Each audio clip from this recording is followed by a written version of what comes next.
It's not OSHA approved, you know. I know it's not. But I'm also But sure. it's in No, that we sort should of have back, three it's field that- board I know, I members. figured So it's gonna make. I try to tell people in 5'10", but I'm So- not. It's not 39%. I'm so like sorry it's for that. 42. And I'm going that way. Yes. No. I hear you. Cool. And that, is And that then they just including asked what me we about, pay like, on the county level as well? Procedure, like, Or just our No, contract? that's just a yeah, contract. how That's things fine. work That's and so, done. it's since fiscal year And about it, 2021. Friday. We were done And at all that. Don't worry, I won't do that. I might take some of your data. My phone's actually. Oh, you have a phone. You like that. Take the phone, take the shirt, take the keys, take it all. Take my boots too. I had one incident. Yeah, absolutely.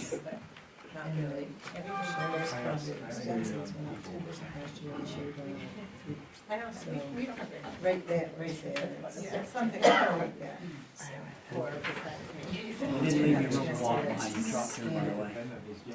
You crowded you pretty tight. Me? Don't do that, cause I can't drive that. I have somebody else trying to pull out and I have a tough one for me. So you're getting taken Yes, out. is there? And when you're I am not a good looking at driver, it, Scott. I wish I had known that because I brought my wife's car. How long are you gonna be here? I would have brought my truck. I haven't even gone to bed on it. And it's over, because all they have is the general fund and their jail. So I was thinking maybe it doesn't have some admin, but We have a separate line that revenue. Huh? should be. I had to get out of the car. Somebody will walk into me. I'll leave that out. I'll still be out there when you leave. That's good. My driveway's a couple dry spots there. I'll go with you. Yeah. I mean, It's okay. you should be able to. You must run the front. Yes. I don't have any depth. Hello, everybody. Welcome to Wednesday, March 6th, 2024, at 6 p.m. Select Board regular meeting for the town of Bethel. We have a quorum present. Everyone is here. As always, we will start with the flag salute. I pledge allegiance to the flag Of the United States of America, and to the republic for which it stands, one nation, under God, indivisible, with liberty and justice for all. Thank you. So the next part will be public comment. This is an opportunity for anybody to make a comment before we start. If you'd prefer to speak at a specific item that's on the agenda, I can also just put you down for that time. You can speak before that item comes up, so it resonates a little bit more. Anybody want to say anything? No? Okay. Moving on along. Adjustments to the agenda. We do have a couple adjustments to the agenda that was posted. First, I would like to add 10M, discussion and action to accept the resignation of Amy Handsome as finance officer. So moved. Any discussion? I'll second it. Oh. Any discussion? Yeah, for me. Okay. All those in favor of adding? Great. M is now on the agenda. Then we'll have 10N, a discussion and action to approve a full-time position titled Finance Assistant to include 2 part-time positions for the assessing and planning assistants, payroll, human resources, and sewer billing. So moved. Second. Any discussion on this? All right, we'll vote. All those in favor? Great, N is added, and lastly, 10O, discussion and action to waive the bid process to have Damon Mechanical replace Headworks exhaust fan at the sewer plant and approve the bid for $15,170 from ARPA funds. So moved. Second. Any discussion? All those in favor? Great, we will add O to that as well. Next up is public hearings. 5A is liquor license renewal application for Kevin McAllister doing business as Butcher Burger located at 188 Main Street.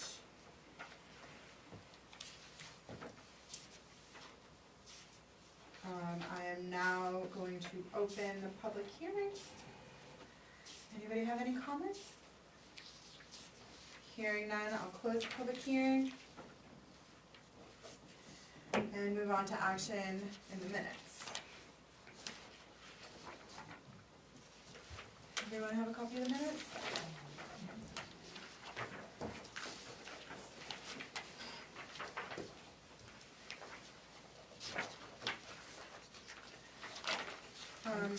Make a motion that we move to approve the February 20, is it February 21st? February Yeah. 21st. February 21st, 2024 minutes. I'll second. Any edits? Just had one, if I recall correctly, page 4, must be 10I. It's on the discussion with regards to the LD 2003 amendments. And I don't recall if we did a vote, but I thought we had a little bit of chatter that we wanted to see back from the attorney with regards to historic district. Mm. Yes, that's a Yes. good ad.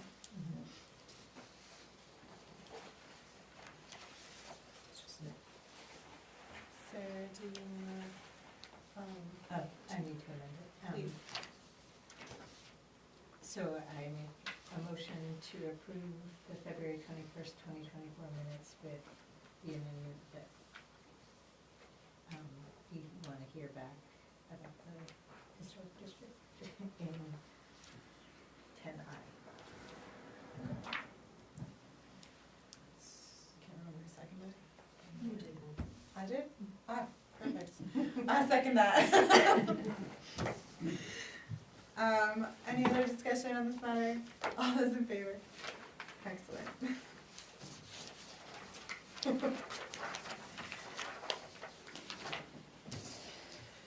Alright. 7 is acceptance of grants, donations, reimbursements, and sales of materials. We have none, so we'll move on to 8, which is town manager report.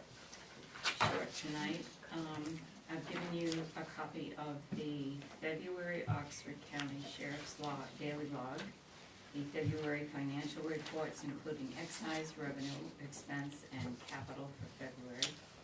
A copy of the MMA risk management letter defining flood exclusions for the sewer plant, and also information that the town will need to update its ordinance, section 5-47, regarding the sale or disposition of tax or sewer acquired properties to reflect the new sale of foreclosed properties law that requires municipalities to give 90-day notice prior to listing a property for sale to the former owner.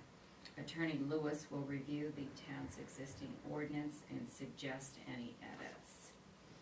And I've given you a copy of the notice of decision for the appeals board meeting on February 27th. Thank you.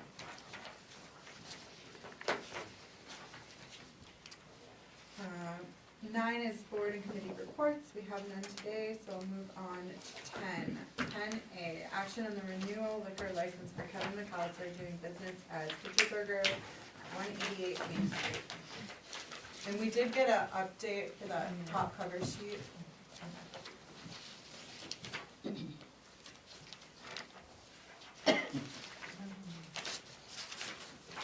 I'll make the motion that we renew liquor license for Kevin McAllister doing business with Butcher Burger, 188 Main Street. Second. Any comments? I just had trouble on my copy of least seeing the floor plan. I just really didn't see that, but I don't know if you all are good with it. They're all like that. We Our put, copiers we have put in a service call to the copier company. Not money. I downloaded it online because I have the same trouble too. It's like, I don't know, a little bit better. I don't know if that's helpful. Yeah, thanks. Is that application online? It should be, yes. Yes. Really? Yep, Yes. it's a public hearing, so. So when I do the agenda, the agenda and the public hearing agendas, I post those on our town website. So anybody can look there for it as well. I think we had, at one point, had a conversation about like redacting some of the private information. Yeah, that's why I didn't Yes. touch the next piece, cause I thought, oh, that's why it wasn't there. One day. I would suggest we do that. Yeah. No, yeah.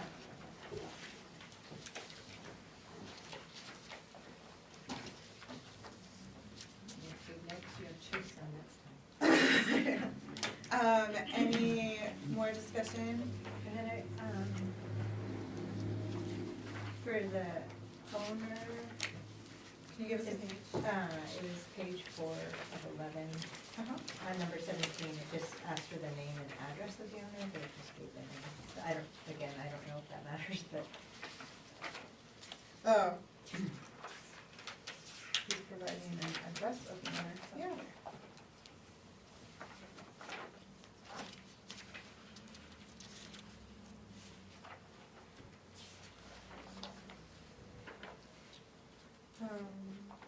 wait. It says if yes, provide.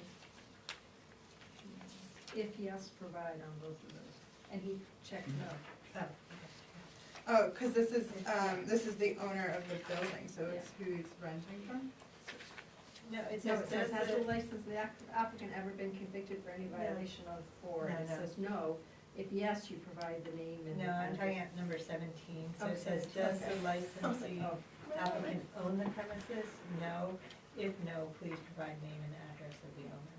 So, It would be the dominator. yeah, what's his address? Dominic. Mother? Might be on Access GIS. Or it just has the name. You could probably look it up. Yeah. Good catch, Sarah. No, it's great.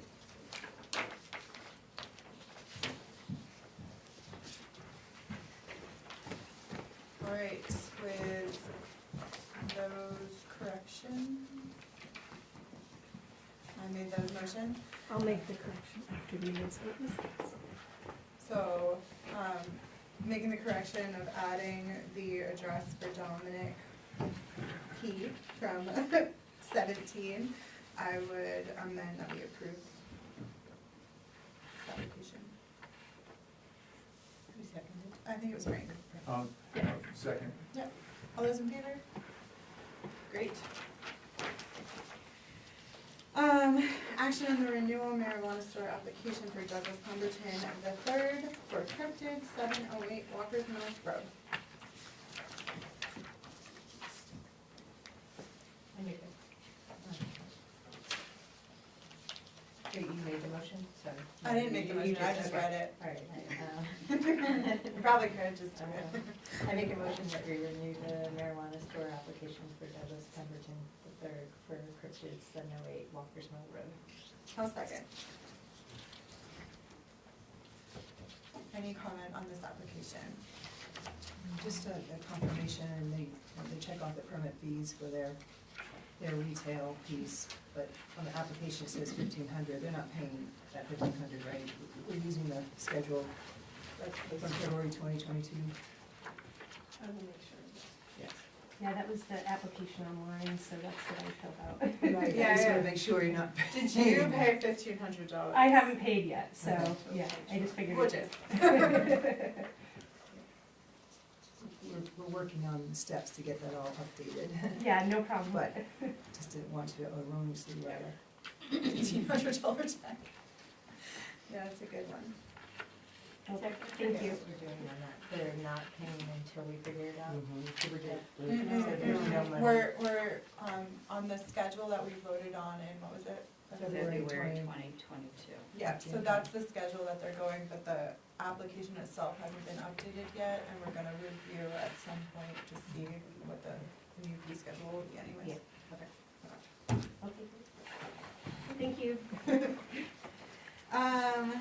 10C, discussion discussion and action on Schedule A for the, oh my gosh. All those in favor? Great. Sorry, guys. Yeah, they have. They moved in seconds. I can't wait till June. Michelle. 10C, discussion and action on Schedule A for the code adoption ordinance. So, how do we want to tackle her? Or him? Or they? So there were two questions that we had from last meeting. I was just wondering if we had gotten an answer. One was to provide a generic term for Adelphia and Spectrum. Yes, yeah, that was changed, and if you look, yeah, the decisions are on that last.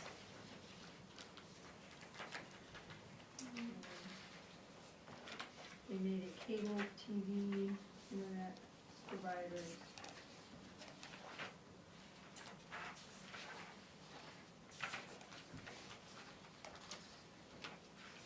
I feel like I saw it somewhere. Yeah, it's not too far.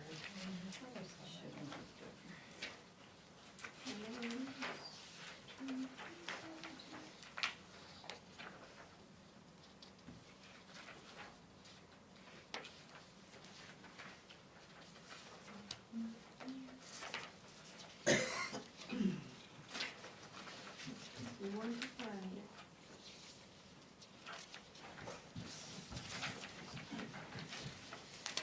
They were made.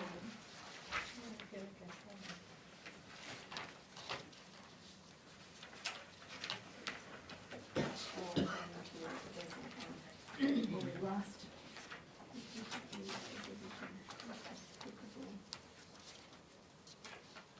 Oh, it's on H, it's going to be, it says to amend and change Adelphia Communications, and it includes Spectrum to internet and cable TV provider. And that is on H on the second page. And that will, they will be changed to internet and TV, cable TV. Oh, it's just not underlined. We should probably underline it, yeah.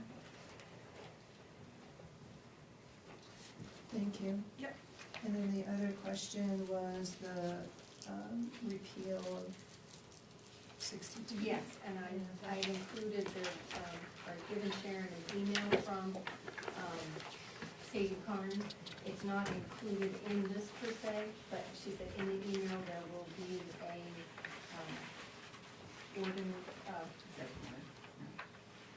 no, it was the email, I thought I put it in front of you. This is the single use. Yes, and so it will, read that in here, that it will be repealed, and they will have the correct wording to repeal it out of the ordinance, but it wasn't part of the Schedule A, because it was like a bigger package. She explained it in that. Okay. You know, but it will be taken care of and will be part of, similar to the warrant article they're gonna create, so that you can adopt the codification changes. Oh, That will kind of okay. be part of it. The repeal will be part of that versus part of Schedule A, which was specific changes. So they're looking at it separately then? Yes. Okay, thank you. So it will be there, it will be a separate article along the lines of the warrant article. Yeah. Or will be part of the warrant article to repeal that chapter 62. Okay, thank you. Do we want to take any action on the Schedule A for the code adoption ordinance? So you need to approve that so that it can go to public hearing. That was the action I was aiming for. So I will move to place, I will move to place Schedule A for the code adoption ordinance of our codification project to advance to the next step on the, towards the town meeting path. I will Public second. hearing next. And it will be public hearing next. Thank you. I'll second that. And can I ask a question on page A7? They changed the dollar amount on section C1, and I don't, how did they get to do that? They didn't, Michelle and I did in our reviewing of the Okay. fees. They highlighted fees that they wondered because it had been so long since they updated if they were current to the world. Okay, I just And- didn't, yeah, I didn't know where that. And that- I took a look at other towns, in the area to see what they were charging. And most everything was, $20-25 just because, Oh, no, that's fine, I just wanted to make sure that they had authorization to do that. Yeah, no, Michelle and I went. Yeah, those were part of the questions. Anything that was a fee related essentially came out of the codification and will be reviewed on a fee schedule by the selectmen. But things such as violation penalties, those are code related, and many of them were dictated by state statute, so it was very easy, but where the ones were more Yeah. subjective, Jessica did homework on them, and Right, because that's they're how we not in got our to. code, I mean, they're not in our fee schedule. Right, exactly, exactly. Back to Michelle's question about the chapter 62, I did find the email that Sadie sent me. Where is it here? The question about repealing it was asked in the editorial and legal analysis. I will create when I create a preliminary draft, you will note that this chapter no longer exists in the code review version of the town code. Repeals of the entire ordinances are provided in the code adoption ordinance, but not in Schedule A. Put more simply, the code adoption ordinance will re-adopt the town's code in its entirety, including the repeal of ordinances or the saving of ordinances from repeal if necessary. Schedule A lists the details of specific text changes and is considered to be an attachment to the code adoption ordinance. So it will be part of that. Thank you. Oh, yeah, and I noticed Jess started that list of identifying the fees that were coming out, that's on the last page, so, yeah, thank you. Yeah, that was cool. There was another page that was hard to read. I don't know, let's see. It's the page after Schedule A-15. Did it seem Yeah. like she was asking questions, or does that need to be? I didn't even recognize this as a page that had writing on it. But it says, it says C is slightly confusing to me and attempt to rewrite it as follows. Is that something we need to firm up, or? Was it, I think these are her notes. Yeah, I think these came from ordinance review committee in regards to LD 2003. This is what Jim gave us at the last meeting. Yeah, Yeah. for 2000, for the next piece, right? Yeah, that's sort of LD. Okay. Sorry, my apologies, it got put in the wrong spot. That's okay. Okay, that's what I was just kind No, of. I literally thought this was just a blank page. Is this just gonna go into the book like I have questions or something? Okay. All those in favor? Excellent. She's on. All right. We're going 10D, discussion and action on LD 2003, amendments to chapter 150 subdivision and chapter 140 site plan review.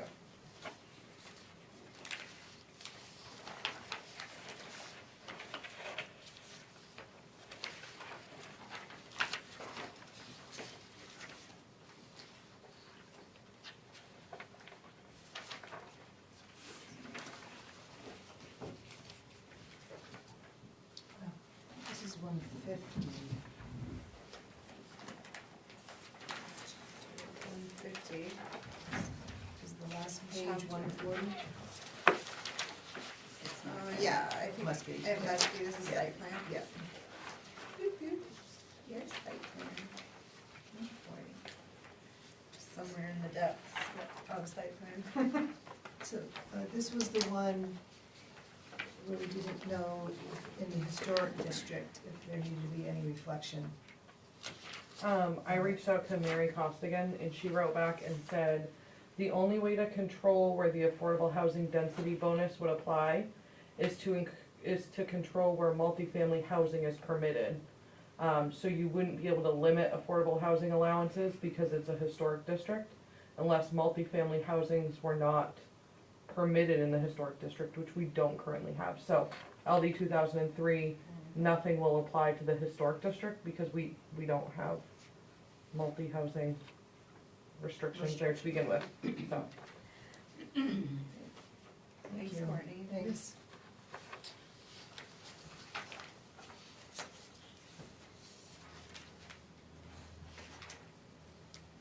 I'll make a motion that we add LD 2003 amendments to chapter 150 subdivision and chapter 140 site plan review to the public hearing schedule. Move it to this next Second. stage. Any edits on this or comments? All those in favor?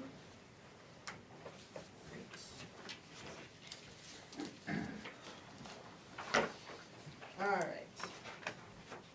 10E, discussion and action to award the bid for the Mill Hill Pump Station and Route 2 sewer main improvements. Scott, did you wanna comment on this at all before we start? Not me. I'm sorry guys, Thank I you. have not eaten today I have no and I'm like a comment. disaster. So in front of I was you, like, maybe. I received from John Sikora, who is one of the engineers, the information that he sent on the three contractors, their bid tabs, and his letter of recommendation. And he's recommending that you award the bid to the low bidder, who is Douglas W.H.A.T. in the amount of $1,337,075. Okay.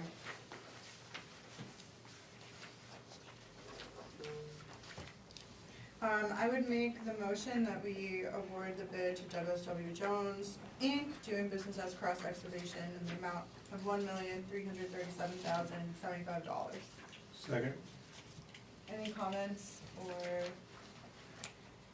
Just, was there any, thoughts coming out from the engineers as they review the bid? I mean, there's some pieces here that are not even close to each other, like, I mean, too, like. for the pump station itself, and then there was the dewatering piece, I mean, Saw that too. the lowest bid had 100,000 and the most expensive had 4,500. I just didn't know if the engineers offered any opinion as far as some of the What's the variation? details. Some of them had a lot of variation. No, he did not. Okay. Yeah, that just seemed like crazy different numbers, like to go from $100,000 to, what was it, 4,500 or? Yeah. And Sometimes if it's like, if you have to sub it out, it can be more expensive. If you have a really good relationship with your sub, then maybe your price isn't so high. but it That's seems the only like thing I that's, can think of. Really different. It's the And world we live in. This is the first time since I've been joined the board that we've like looked at bids, cause everything's, so I was just wondering, like, who sets the quantity that's needed for everything? The Cause engineer. that's the same. It's the engineering company Alright, that was hired to do okay, this. alright, I see. They like figure out the plan and then the bid has like, here's the plan, you have to give us what all of these particular costs are. It's like an application. The bid proposal package was this thick, that they put together, and then they sent all the maps, and we had that here. We still have that here. And this in particular, this is the bid process for, because we have USDA grants and Yes. such. So the stringencies as far as the bid process is probably a little more stringent, right? It is. They have to go by specific guides, and you'll notice in his cover letter too, that he states that this is also pending USDA, or rural development approval, after you accept it. And then he sent I think I put a copy of the draft letter that I'll be sending to Cross Excavation. And this, just had a general question for the process. So lowest bid is greater than the USDA grant. I pulled up a special town meeting, so it looks as though the town authorized getting treasury notes. So is that how the balance will be, how is that all gonna work? I guess? So there's enough money in the grant and the loan that we received to cover this. Okay. The additional is the extra work that we will not be able to complete, that's not part of this big bid package. So some of those items we'll be able to cover under the balance of the ARPA funds. So will debt service start when you take the first draw, or has it already started, or? We actually have, we haven't drawn down any of the money yet, but it will start then, but we have actually used some of the money. It has been drawn out of the general fund account. But once this is approved and we have to start, then the money that we've taken out of the general fund to pay for that will come out of the drawdown. There has not been any drawdown started yet. But we will start it as soon as this is ready.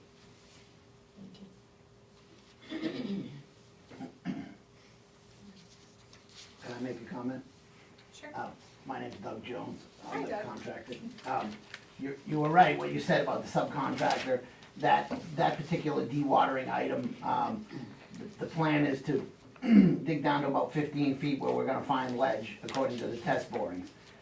Then we're gonna drill out the ledge and hammer it out, remove it, and then we're gonna go 10 feet lower than we need to go. We're gonna hire a subcontractor that'll come in and put metal sheathing in the area where the pump station's gonna sit. So the $100,000 is because the subcontractor requires quite a bit of money to do that. Yeah. And my personal feeling is, the contractor who bid $4,500 didn't understand that they're gonna need to do that. And I think local knowledge, I had a couple of older guys come to me and say, watch out for that area, it's really wet, you're gonna need to sheathe it. And so we took that under advisement, and that's why we set the bid up like we did. Thanks, Doug. Thank you. That's a good question. Yes, Doug. Go talk to him over there. The metal's gonna rot away again. The what? The metal's gonna rot away again. Mhm. We all know this wet area. Yeah. Can it be done like with a fiberglass or something reinforced other than metal that might last? Are you talking about the station itself? No, The sheathing? The sheathing's gonna come out. I think we'll take it out when we're done.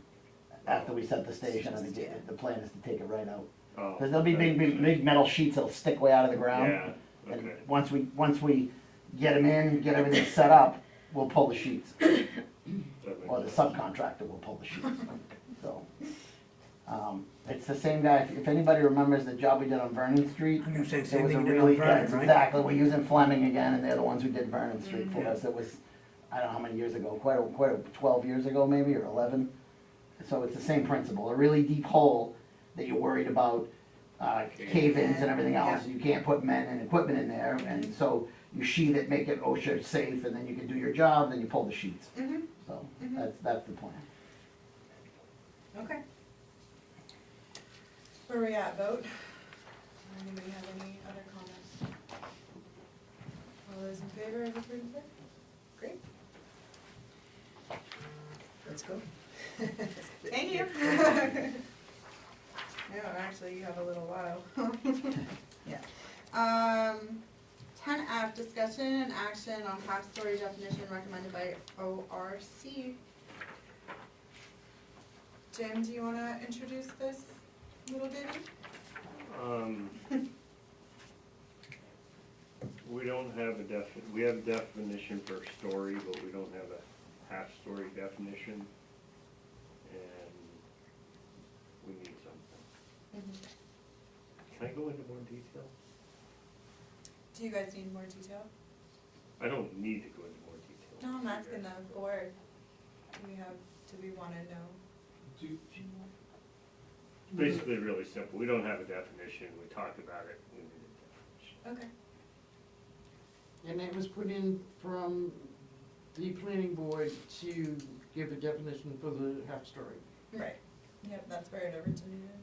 And why do we need a definition of half-story when we have 35 feet being the maximum height?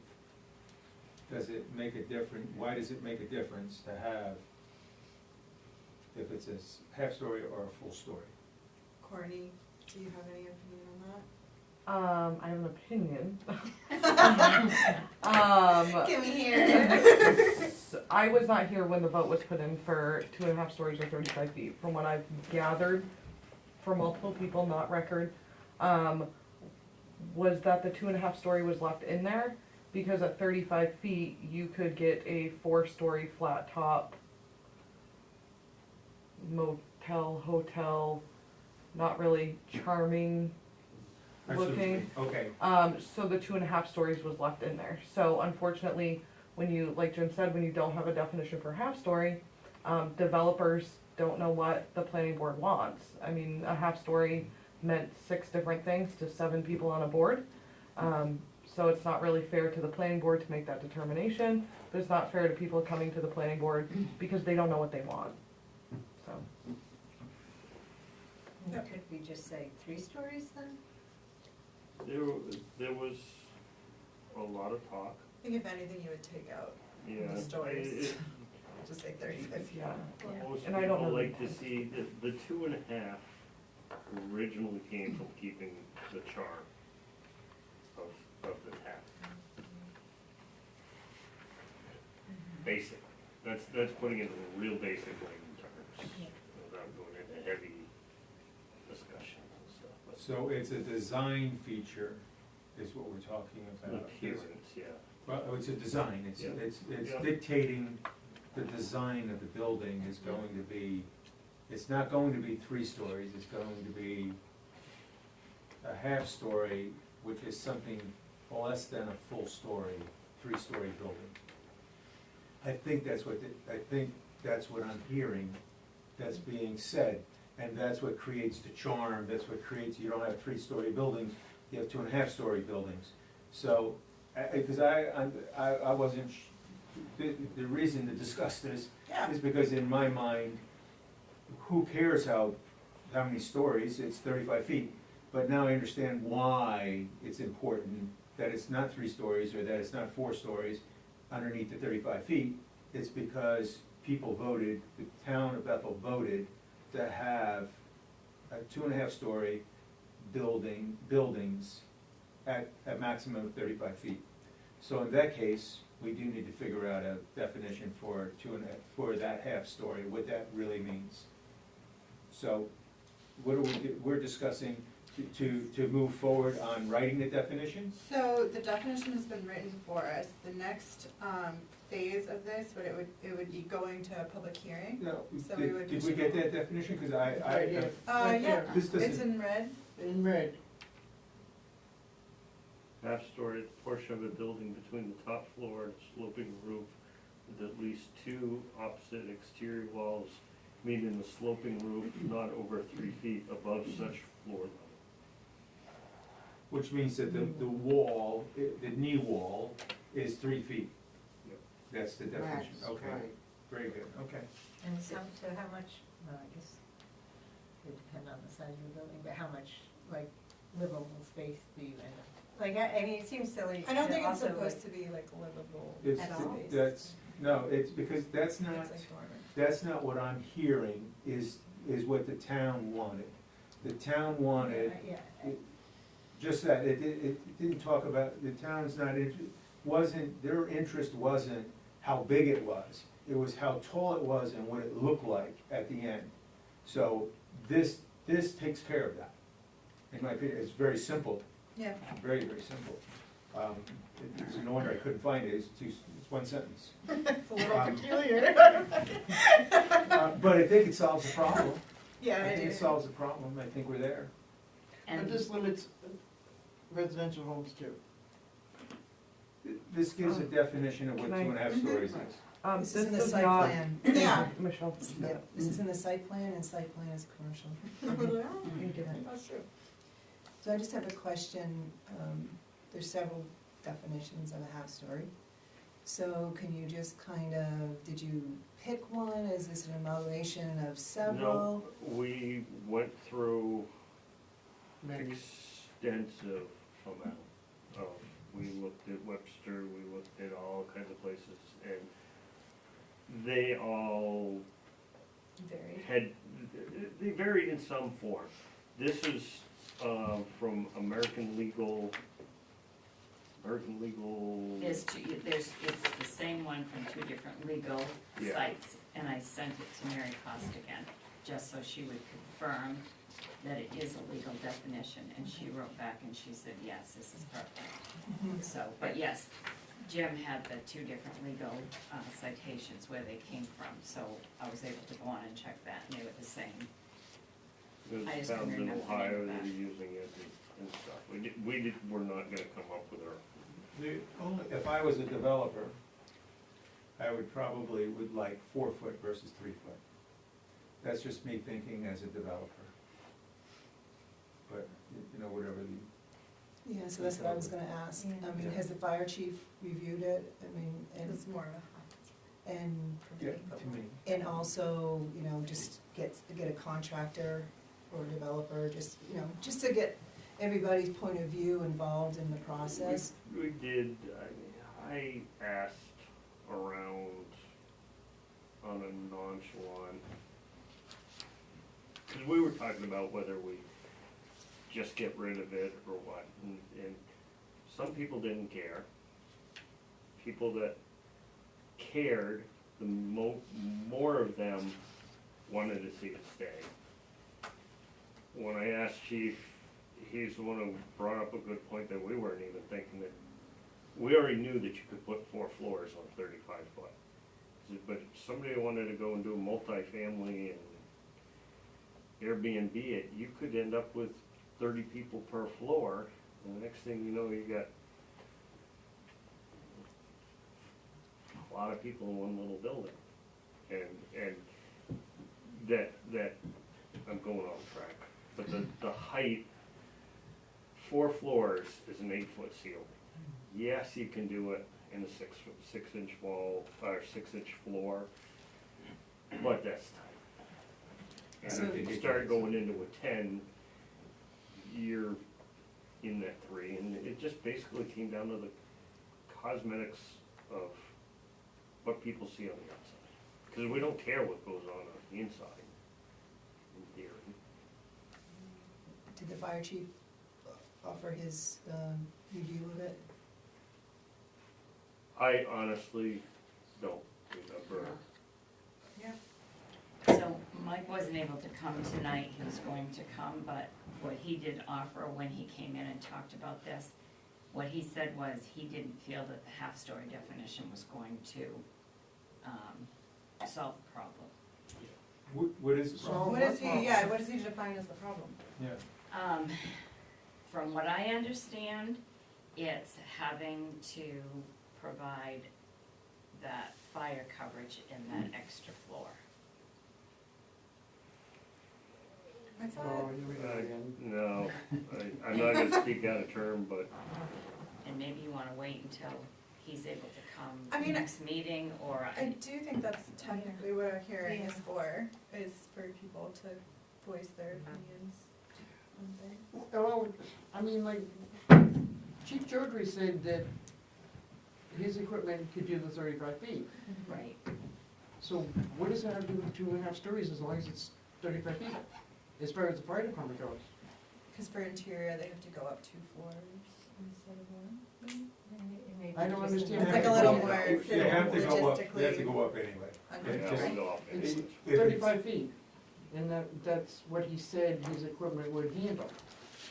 So as far as the stories go, I don't understand that he's saying that that's not gonna solve the problem. Well, let him speak for himself when he wants to come. I think that would probably be We safer. can do that, we can at least get the public hearing scheduled, because we have to have we have to have 2 notices in the paper for this public hearing, so, If we can do that, then we can move forward and he can come to the public hearing.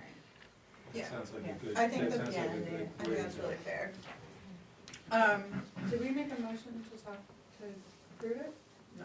Okay. So, is there also, I mean, continue with the scheduling, but there may be an opportunity for him to go to a meeting? And if there's any changes, have that for the public hearing? Or, It has to Well, come to the us public hearing is first. set for April first at this point, for what you're discussing this evening. So we would put it in the two papers before that, so it would be getting because our next meeting's not till the 21st. I think that's the date. Right. And so that's not gonna leave us, I'm not sure with the Bethel Citizen, that's gonna leave us enough time to get those 14 and 7-day notices in advance, because these are dealing with site plan and, issues. So that's where we're bumping up against with this particular one. because if we have the public hearing and there is substantial changes, we'll have to have another public hearing. Right. So it I guess may we can go not- down that road. May or may Yeah. not make Yeah. the June, depending on how much conversation there is. Yeah, as long as We're ready for we're that. ready for that, Yeah. that works. Okay. Okay, so I'll make the motion that we approve the half-story definition recommended by the ordinance review committee and send it to a public hearing. Second. Well, any thoughts on making it from 3 feet to 4 feet, or? what's that? I personally like that, Well, before we send it through a vote, can we discuss that? What's the advantage? The advantage is that, a standard wall is 8 feet. yes, and its standard wall is 8 foot, half wall, a half story should, in my opinion, should be 4 foot for a half story.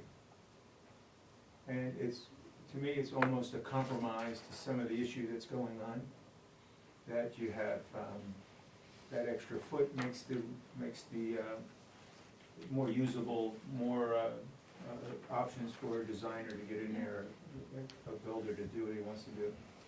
I totally agree with that, personally. Jim, was there any conversation about that as to why it was settled under 3? Yeah, actually there was. I mean, What was that? we talked about 4, honestly, because that's what was already in a legal definition. Oh, okay. And that, if we go and change the definition, Then it has to go through. we're not in a legal definition, now we're on our own. I see. And Mary would still have to approve it, Right, but there's backing on this definition. I see. Interesting. Yeah, I mean, No, that's a totally reasonable answer to me. Even okay, though so- 4 feet does yeah, feel. we discussed it correct. anyway, Yep, no, we did, we talked heavy about it. yes. Okay, any other comment? All right, this is a vote to approve the half-story definition as written. All approved? Okay. On to the next. All right, G, discussion and action on Bethel Patrol cost estimations for July 1st, 2024 through June 30th, 2025. Hi, Hi, hello. so I What's your emailed, name? my name's Nick, sorry, Nick Gilbert, I'm a resident of Bethel. Hi. I emailed Sharon earlier and was asking about the cost currently. Yeah. She said it's approximately $422,000. I'm sure if you haven't done the math, here it is real quick. Approximately $422,000. The going rate, this is asking for is $600,000. That's about a 42% increase, and I'm curious if they Not counting justified, if they justified their increase. Okay. I just have a lot of questions and, you know. We do too. We're with you, man. So I gave you the information that came from Abby on March 1st, because that's the date that they had to have this information to us. And I wasn't able to reach her on Friday, so I did have a conversation with her on Monday, because I wanted to make sure there wasn't a typo. And there was no typo. It is $600,274. And I also asked her about listing the names of the 2 deputies and the 2 vacant positions, because we're supposed to have 4 identified deputies. So they're shorthanded, and this was also confirmed when I talked to Wainwright, Sheriff Wainwright, Tuesday, yesterday. The reason they list vacant there is because the deputies that fill those, the 3rd and 4th position are going to have to be taken from their pool, and most likely they will already have worked a 40-hour shift. So they will have to, each one of these will probably be made up of several different people working that Like a couple 3rd hours and here, a couple 4th, hours. 24-hour shift. And because it's not someone who has a dedicated salary, they will charge us for that deputy, The minimum deputy rate. yes, if they have a year's contract, if they've been there for a year, so it's the lowest rate. You'll see the top 2 of the Rhea and Howe, one is slightly higher. Well, the higher rate means they have more years seniority, so they'll charge us for the lower rate, which is a year, which is $26.62. But they're charging us for the higher rate of the health insurance. So the other 2, I would say one of them has just himself on his insurance. The other one, it looks like it would be the rate for the deputy and a child. The higher rate is a family coverage. So I haven't been able to find out why we're being charged the higher rate for the insurance. And then, so those are the 2 conversations I had with her about that. And last, was it Friday? Yes, it was Friday. David Duguay, Commissioner, came in. I heard his voice, so I went out and I asked him.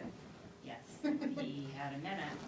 And he did come in and talk to me, because I've been trying to get meetings with Sheriff Wainwright and with the commissioners unsuccessfully.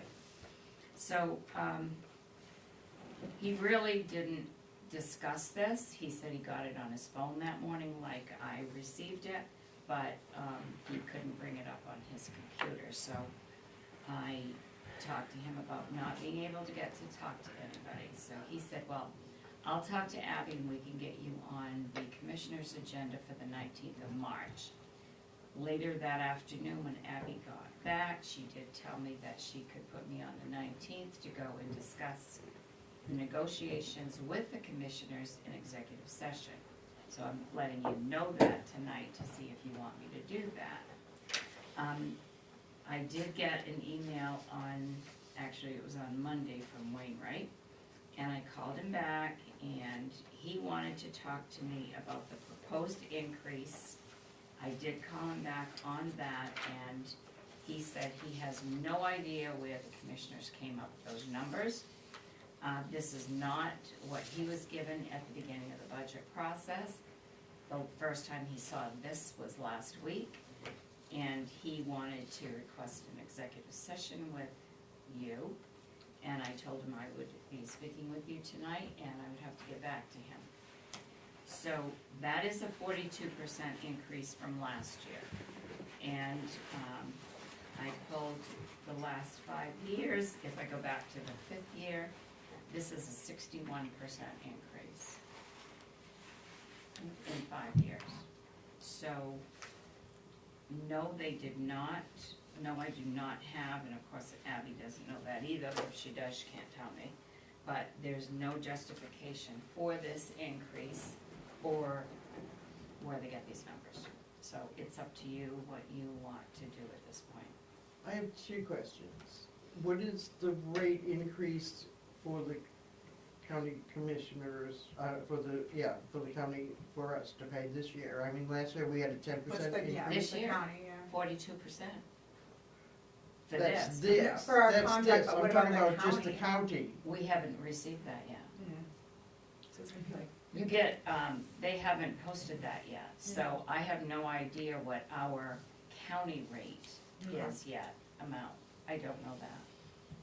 They haven't Okay, because said- we get double dipped, I mean, we are getting double dipped on this, because we had the 10% increase for the sheriff's department last year, and we had the 10% increase for the county For the last county year. too, And yes. we're paying for these officers through the county, and we're paying this extra 24/7 coverage. And my other question is, I'm not quite sure if I understood your answer, but my question is why we haven't gotten the breakdown of what it would be for the 7 AM to midnight coverage, because we asked for it last year, and we were told we would get it last year. So I did talk to Sheriff Wainwright in our previous conversations about getting coverage for the hours of 7 AM to midnight, like you asked. And he said that that could be discussed, but I couldn't get a meeting to discuss it. And so, I know that this rate schedule changed from the rate schedule when they first started the budget process, because Wainwright told me, remember I told you when I asked him what we would be looking at, and he said from what he understood, from what he saw, it would be a 4% increase. And so when I talked to him the other day, I said, I didn't misunderstand what you said. I said, you didn't tell me 40% when we talked. He said, no, I told you 4%. So I asked him again the other day about coverage from 7 AM to midnight. And he said, well, you can ask for that. Whether we would get that or not, I don't know. I can't answer those questions because I can't get to them to talk to them, but I can on the 19th.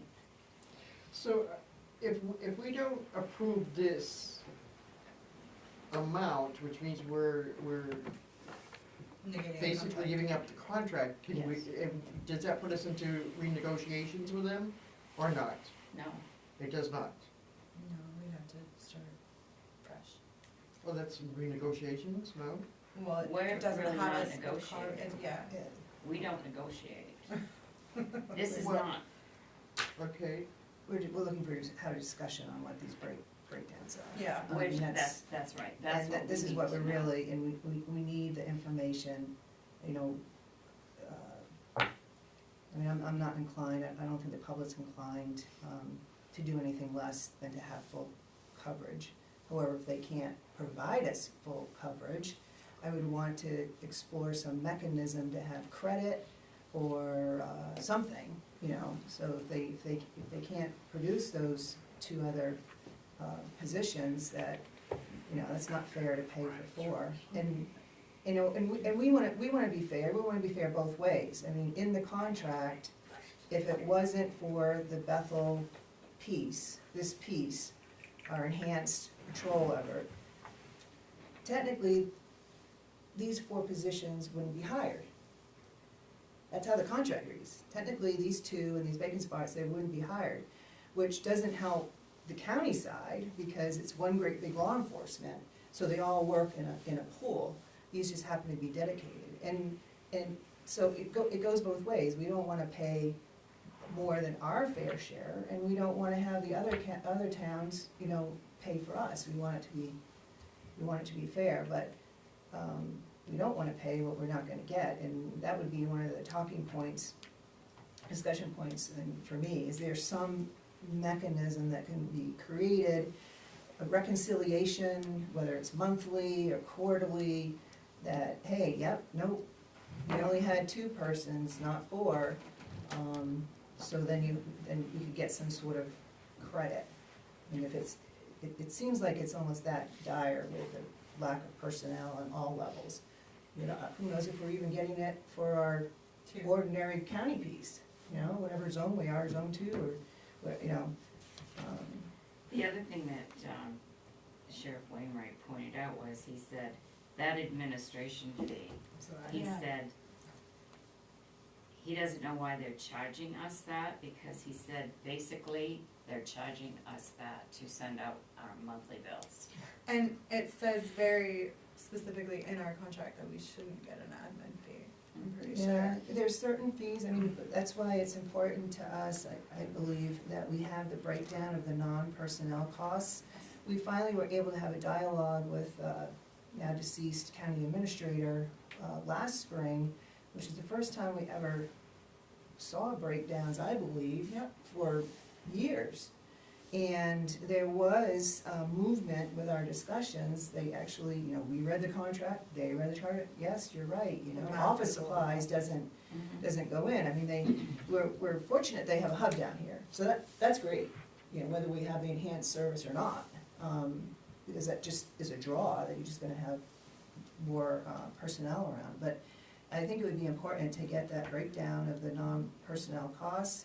And I don't think we dove all into that admin fee, but you're right, that part of the beauty of just having this enhanced, having the personnel. I don't think there was an admin fee on our bill last year, or on Yeah. our breakdown Yeah. last year. That's Yeah, there was. Was there? Yeah, but the admin fee, whether you have 21 guys or you have 18, it's all kind of there.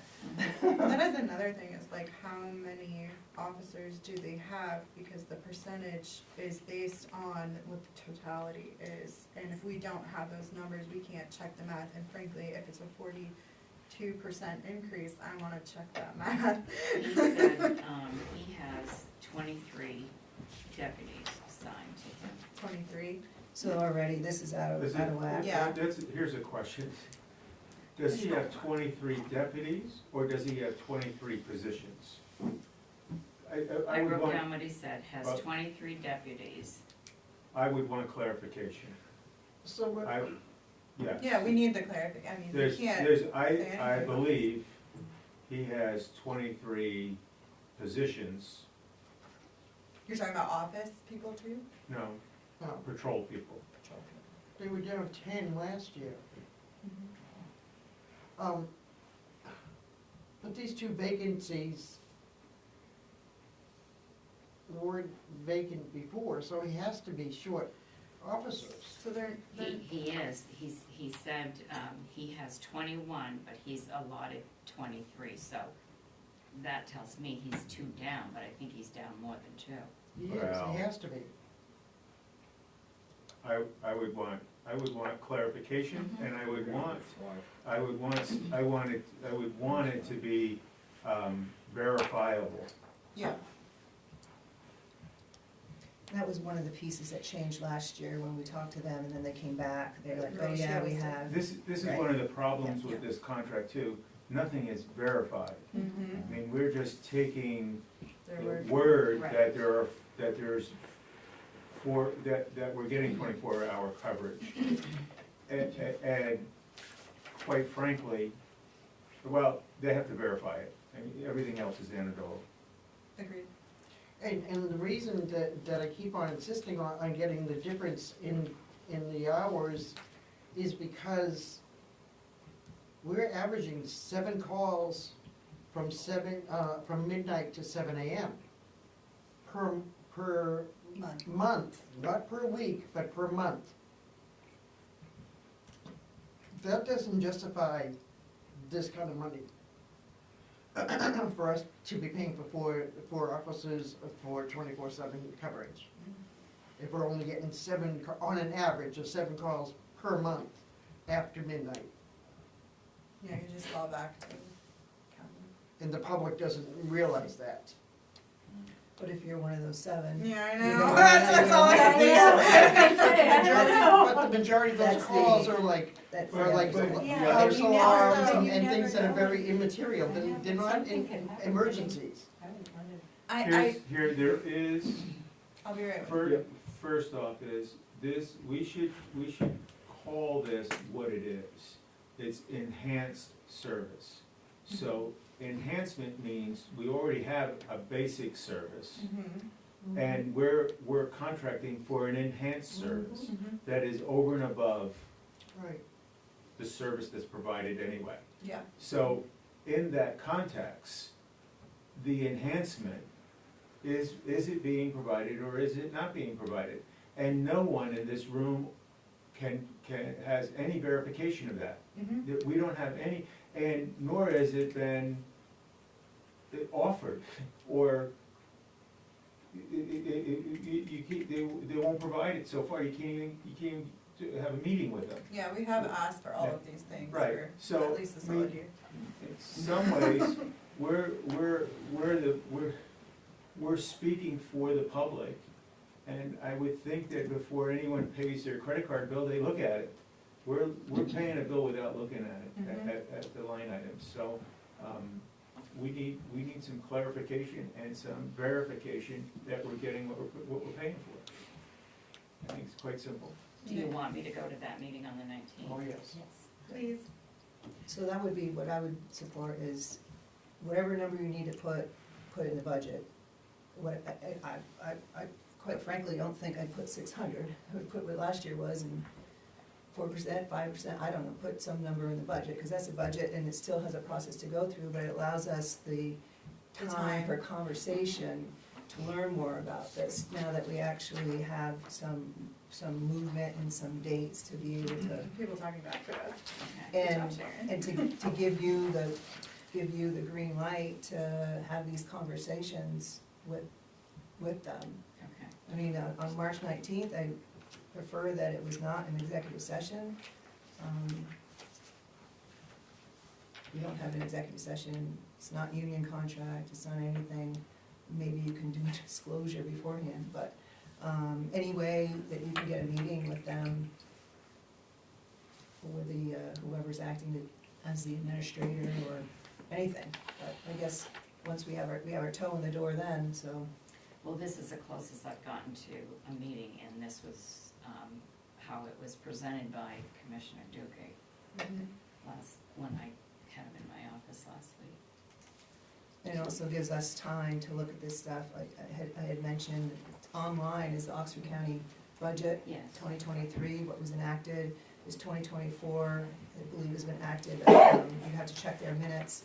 And they have, because all the county budget has to be appropriated with the revenue coming in and their expenses as well, they have a number down for Bethel Patrol and Dixfield Patrol that is, for a revenue number, that is not 600,274. So he did tell me that he's meeting with Dixfield this coming Monday, the 8th, and is it the 8th? It's Monday anyway.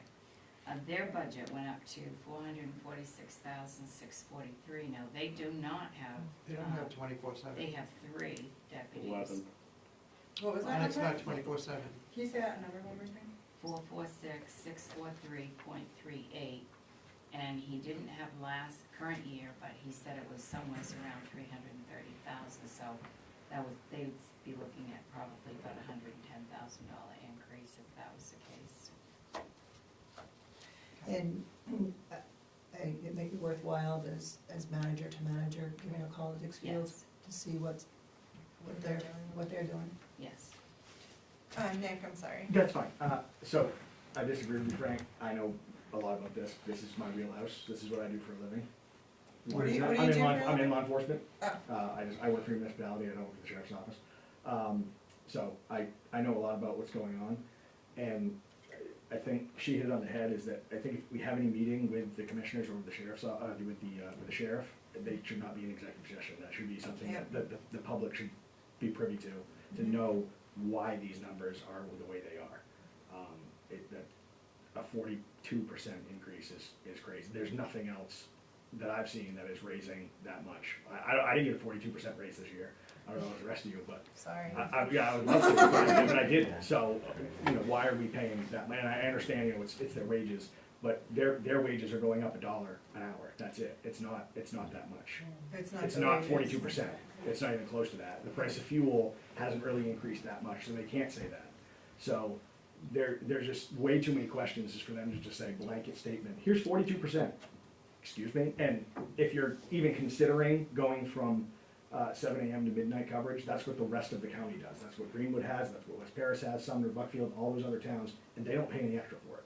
So if you consider that, you might as well consider just throwing the contract out the window and just going to the statute coverage that they have to cover anyway. So that's just my opinion. Yeah.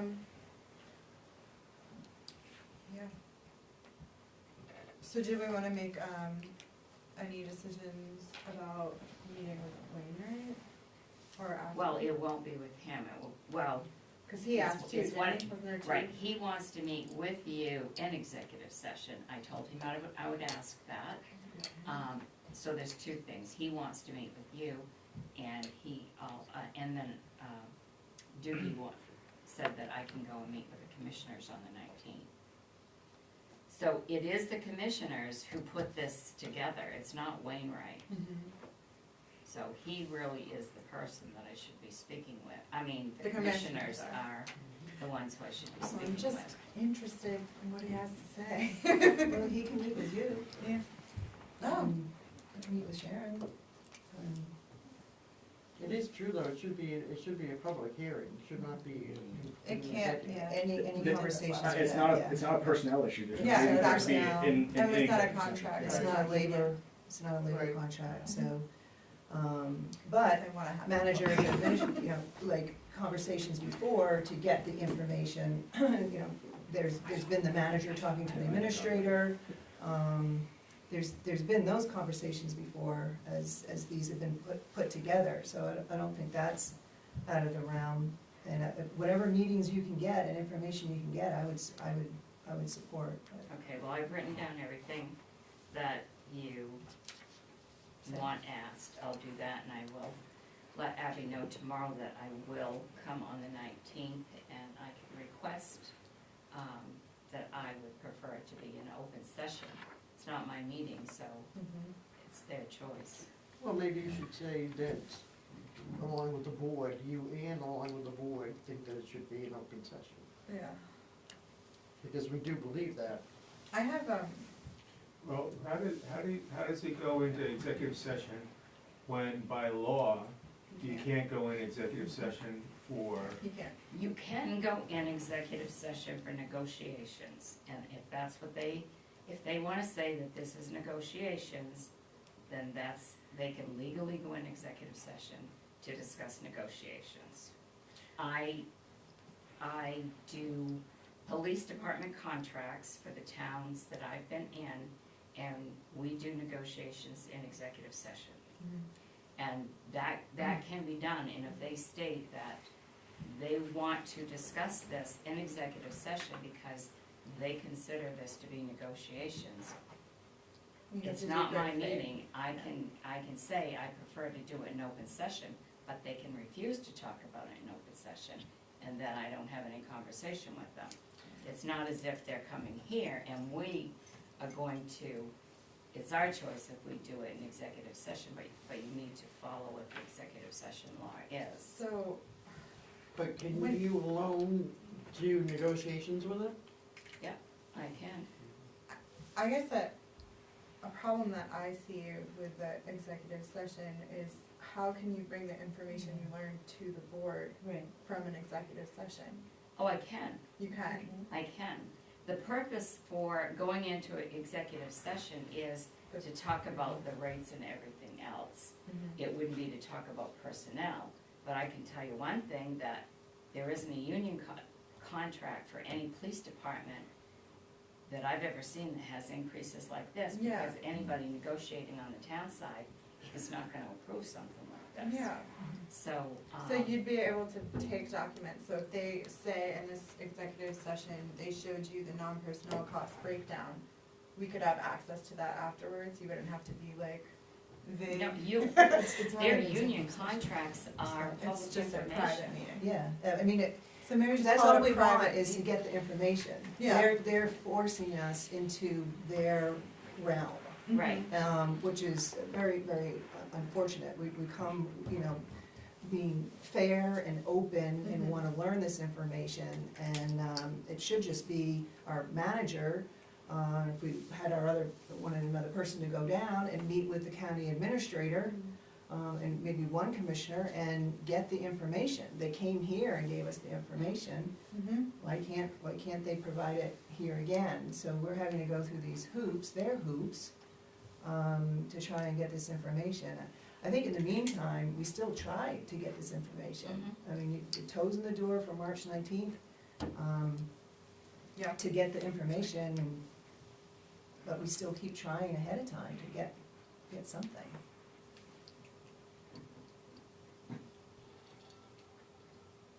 Yeah. So I'll let Abby know I will come to their meeting, preferably in open session, and I will let Sheriff Wainwright know that right now, you're declining an executive session meeting with him unless he wants to come meet with you in open session. Okay. Okay.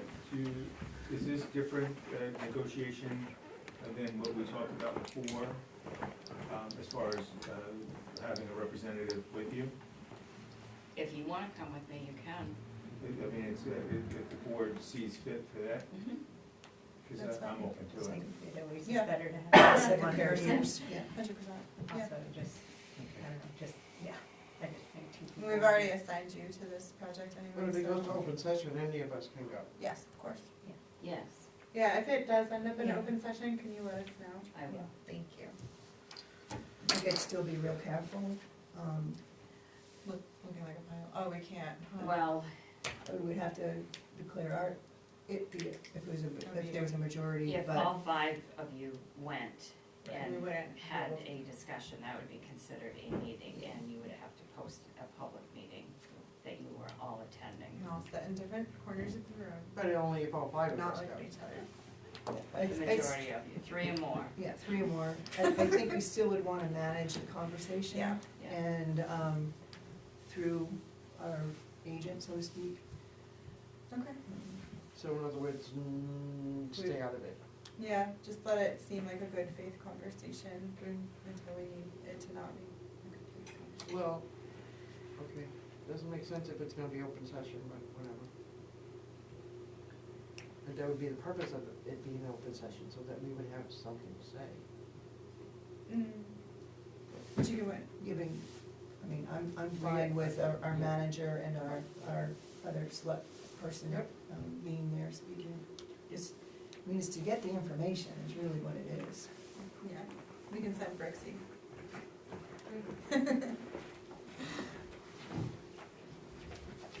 All right, thank you.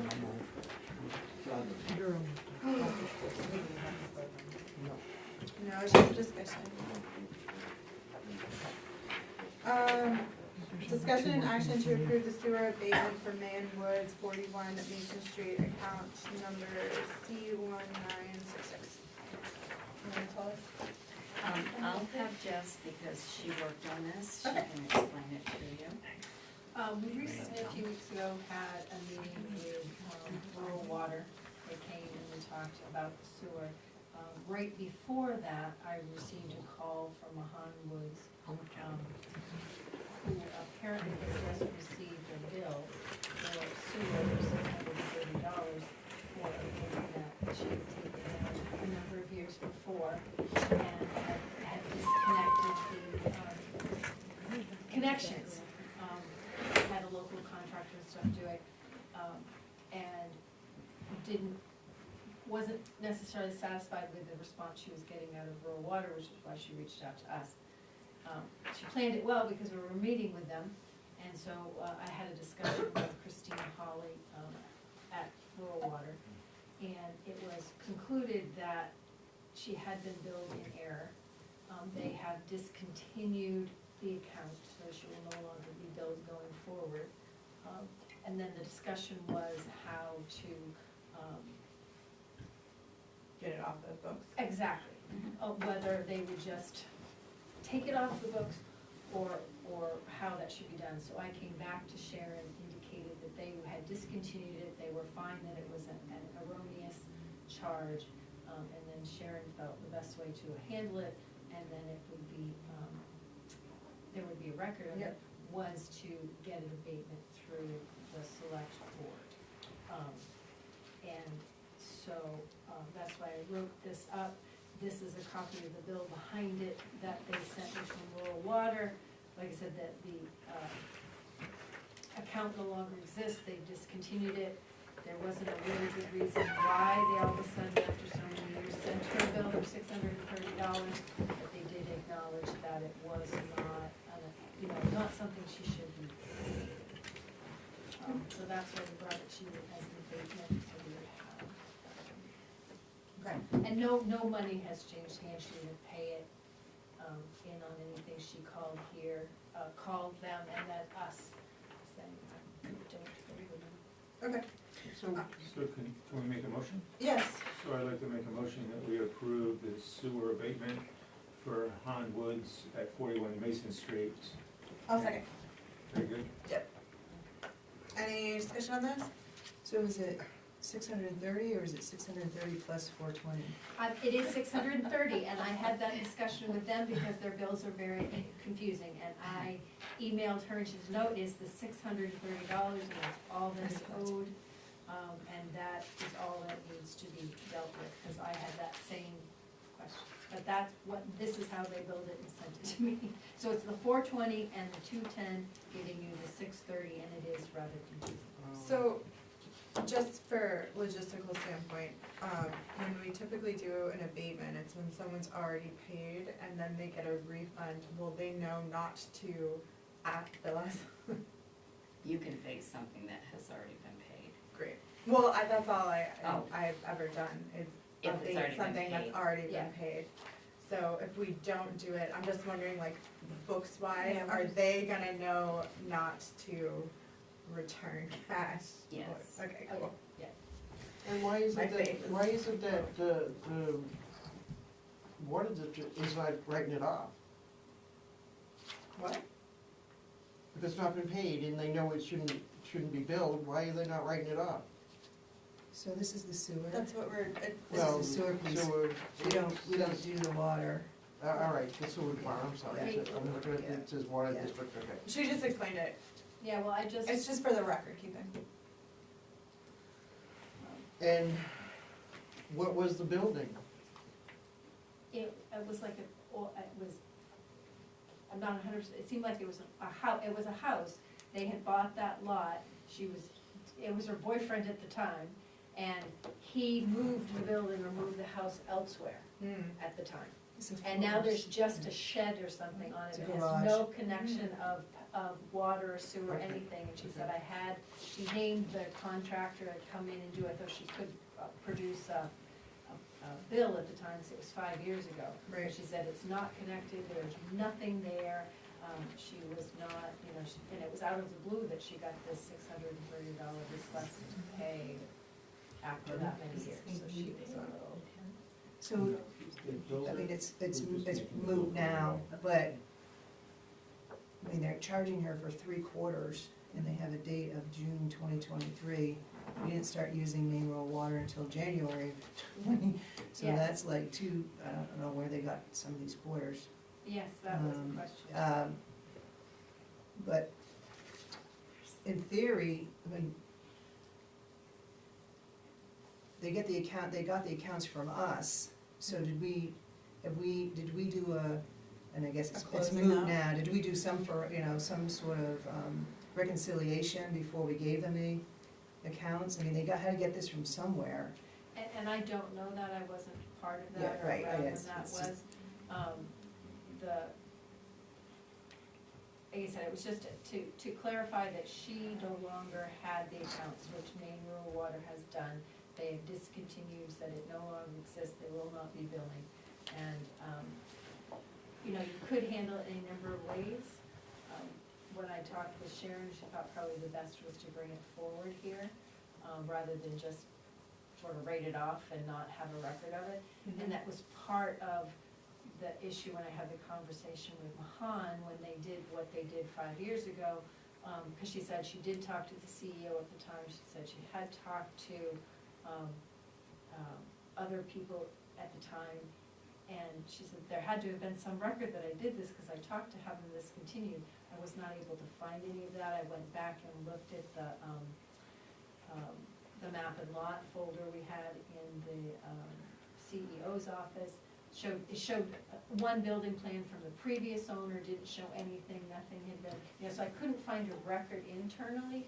She was very adamant that she talked to all these people, that she'd gotten permission, she'd done these different things. So I did try to do some trail back to say, could I find where things had been disconnected, where that was, and I hadn't been able to do that in a very concrete sense. But you do have verification that it was disconnected? Yes, And there there's is no nothing water? there. But when was it taken off of there? We determined it was like 2018 or Okay. 15 that it was done. Interesting. So it's been a while. Like I said, she was very surprised to get a bill after all that amount of time. So, Any other questions? Where do you vote? All those in favor? 10I, discussion and action to accept the resignation of David Jones from the Conservation Commission effective 2/29/2024.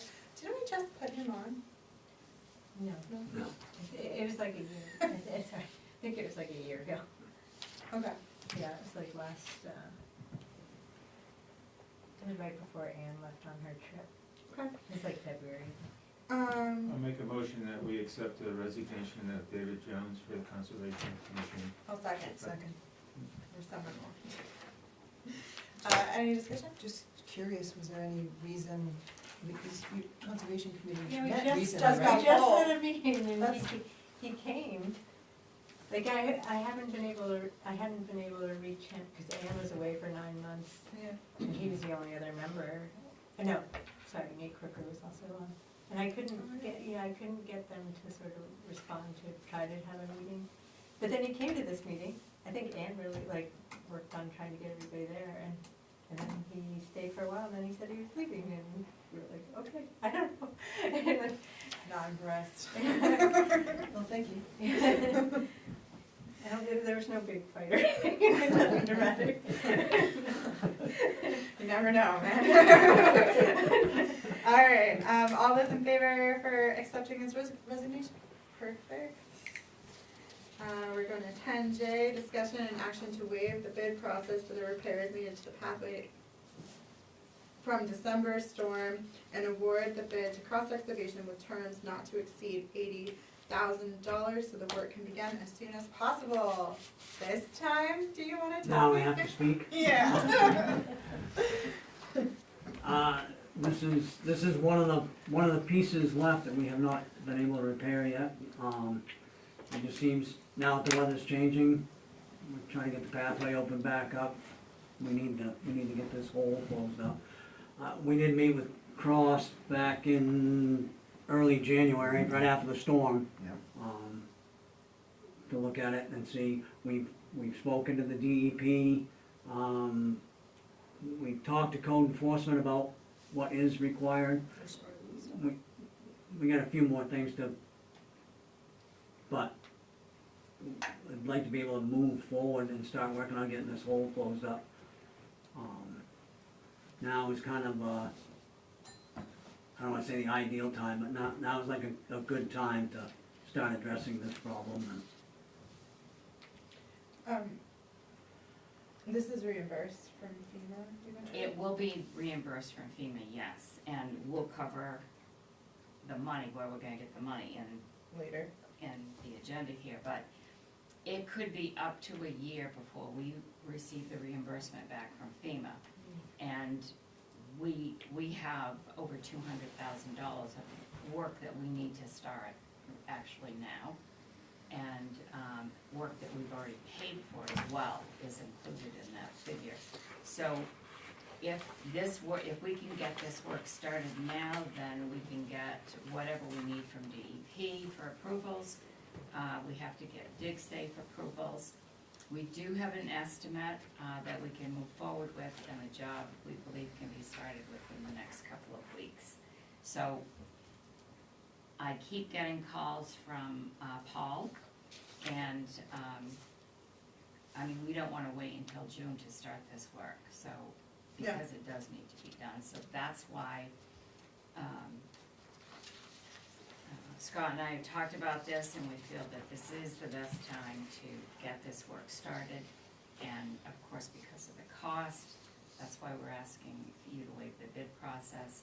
And I put up to 80,000 in here because it's very close. I'm good with it. Make a motion. I make a motion that we approve, let me see, where are we? J.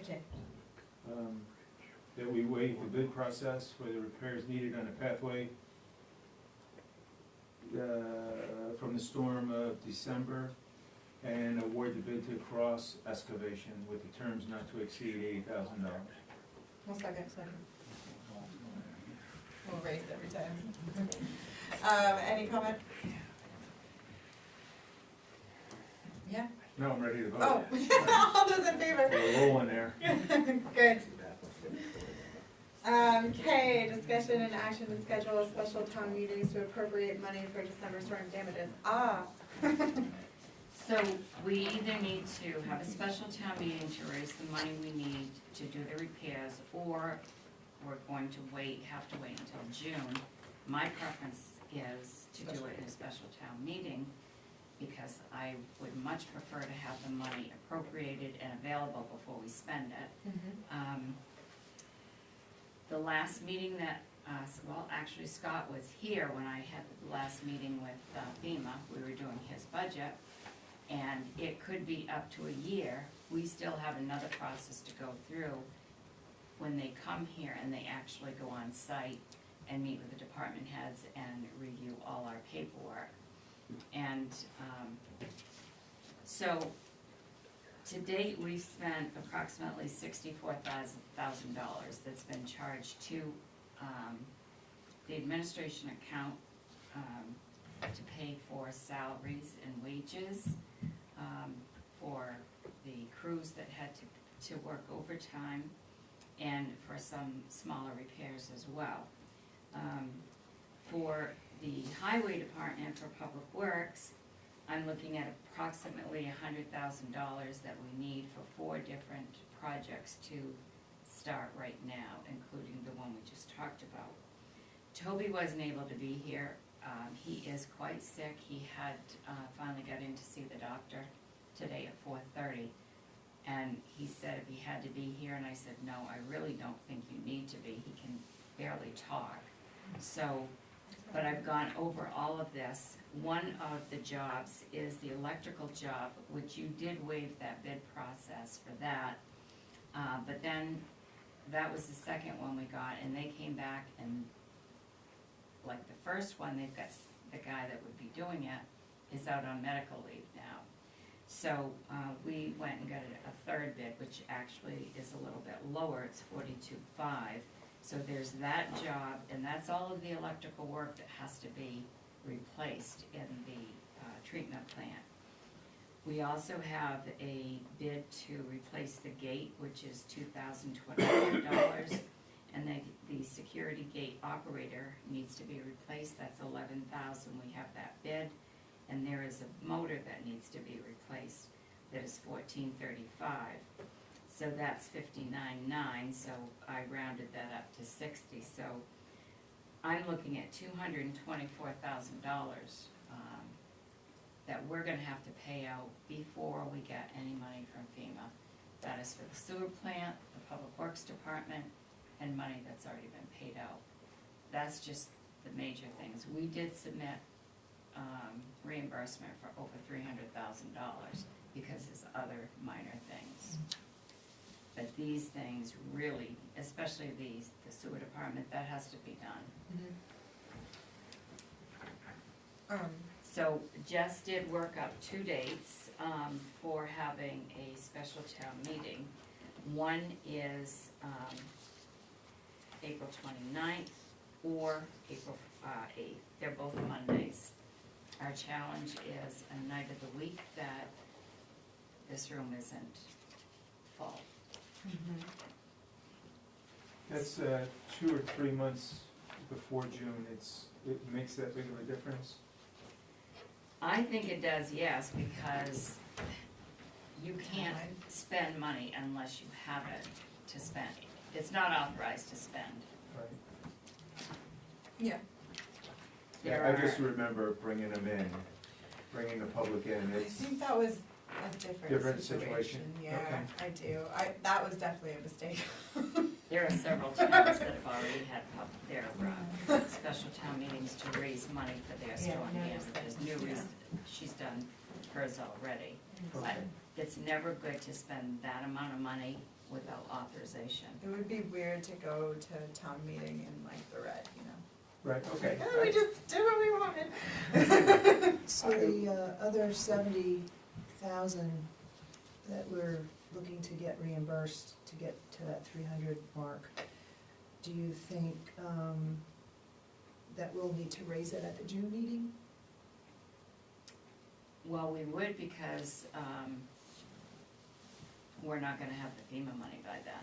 Yeah, so it'll be in two parts then, special town Yeah. meeting and then. So the special town meeting will be for the 224, and then the June will be For 70? I would add the rest of it in there for then, we could do it that way. Okay. Or do you prefer like the whole? Well, I can pull We can work. the exact, I'm thinking it's somewhere around 375 is what I remember. Do you remember what that number might have been, or? I No, think I that's what didn't we see the- submitted no, I for didn't see the claim total was volume. 3, just your own? Yeah. I think we submitted somewhere around 375,000 for reimbursement, and I can go and pull what we submitted to them. We may get more than that back, because some of what we put into claim, if we mitigate for, something better to be reimbursed for, because if, a lot of times if you just get exactly what it is, if the problem is gonna happen again and it's gonna break or whatever, but if you mitigate for a better, replacement, then they will They'll approve cover those. Yeah, so I'm not I really remember you sure. saying that about Yeah. sewer, yeah, that's Yeah. awesome. So, when I come back with I'd like to come back with a warrant for next meeting for you to review and approve. I'll have, I can have a breakdown, because we, Yeah, that would work if you do it on the 8th. The warrant would need to be posted on the 1st, which Of means April. we could get it, April. We could put it into the paper on the 28th, just saying the meeting's happening and the warrant will be coming. So you could look at it on the March 21st of 21st. March. Yeah, I was like, well. And you can approve the warrant that night, and I'll have all the details of what we actually need. And you can change the amount Okay. that we'll have. That makes sense, and also, as long as we can have it as an agenda item for the board, the select board and the budget committee. Just needs to go in front of them too. So I could bring that Monday night? Monday. Yeah, Okay, Monday or Monday. that's right. Either this Monday. Right, because it would be enough, Yeah, it would be enough time, yeah. it would, okay.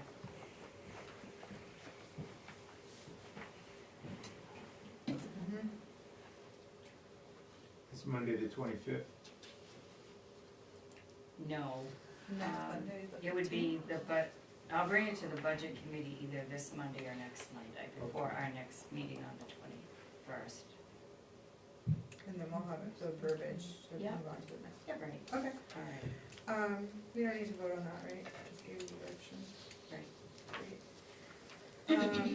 10L, discussion of the town of Bethel sewer billing. Take it away, Sharon. So Jess has already told you about that, but we've told you about several other issues that we have experienced with Maine Water in doing the sewer billing. We did meet with them about a month ago. Jess and I and Amy met with them, and they had 3 representatives here and 1 online during our meeting. So number 1, the contract that we had with them was for 6 months. It expired a long time ago. It was never renewed. We pay them $15,000 a year to do the sewer billing. I have no problem saying it's the worst service I've ever seen. And we were hoping. Someone's words. No, it's true. I was hoping the meeting that we had with them was going to move quicker than what things have moved, and they have not. I have not received her draft contract yet. I had to email her and ask her if she could at least let me know if the price was gonna increase or the same for my budget, so it's not going to increase for the next fiscal period. It would stay at $15,000. We had just received liens from them before we met with them. That process was not an organized process, like I like to see a lean process. So we ended up, they had 18 liens for sewer bills. So after they were signed, I had to sign them, and then we had to get them to the post office because we were working on a time limit of making sure they get out in time, which they should have started that process a long time ago. So even though the agreement we had with them before called for them to do the entire process, we had to do half of the process with our staff here. And so then, within that first week of sending the certified liens out, notice of liens out, we had 5 calls here, just took. And they were all the same. And then one of them was an email from somebody that was in the Ukraine. He emailed me, and I sent you his email. Those 5 people never received sewer bills, so they wanted to know why they were getting a 30-day notice of lien. So Jess had to go back to Maine Water, and arrangements were made so that these people get, get their liens paid, so that it didn't go to lien, the balance is paid so it didn't go to lien. That's just some of the problems. We found out that some people have received water bills but no lien bills. And then just recently, yesterday actually, I found out that the water company, in looking at why their revenue has decreased, they have found some of their accounts that they weren't, their customers were not getting water bills. So if they weren't getting water bills, they're not getting our sewer bills either. And on one particular one, someone was getting their water bill, and they weren't even being charged for the rate they were supposed to. They've been getting their water bill at a lower rate. So when they met with us, they did tell us that they have had staffing issues, staff turnaround, and that they were working on these issues. Well, we have problems of our own here in staffing, and I can't worry about theirs. And I think that we would be able to serve the citizens of Bethel so much better if we took that process over.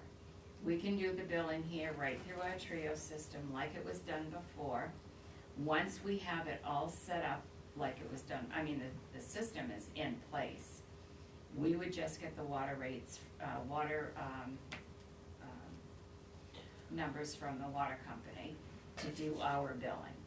And I've already talked to a clerk in another town who does the sewer billing for her town, and what she told me was once it's all set up, it's your quarterly, once you get your numbers from the water company, you're all set. So in light of a recent resignation, and having 2 part-time positions that I have to post that are open, and assessing the job duties on 2 jobs, 2 part-time jobs and 1 full-time job, I have recommendations here to include those 2 part-time jobs in a full-time position, and advertise for a finance officer and a finance assistant. So that didn't get added on until after the discussion of the sewer billing, because I just got the resignation this week, on Tuesday, I think. So I believe that it's in our best interest to take the sewer billing back, because it's one problem after another with them. And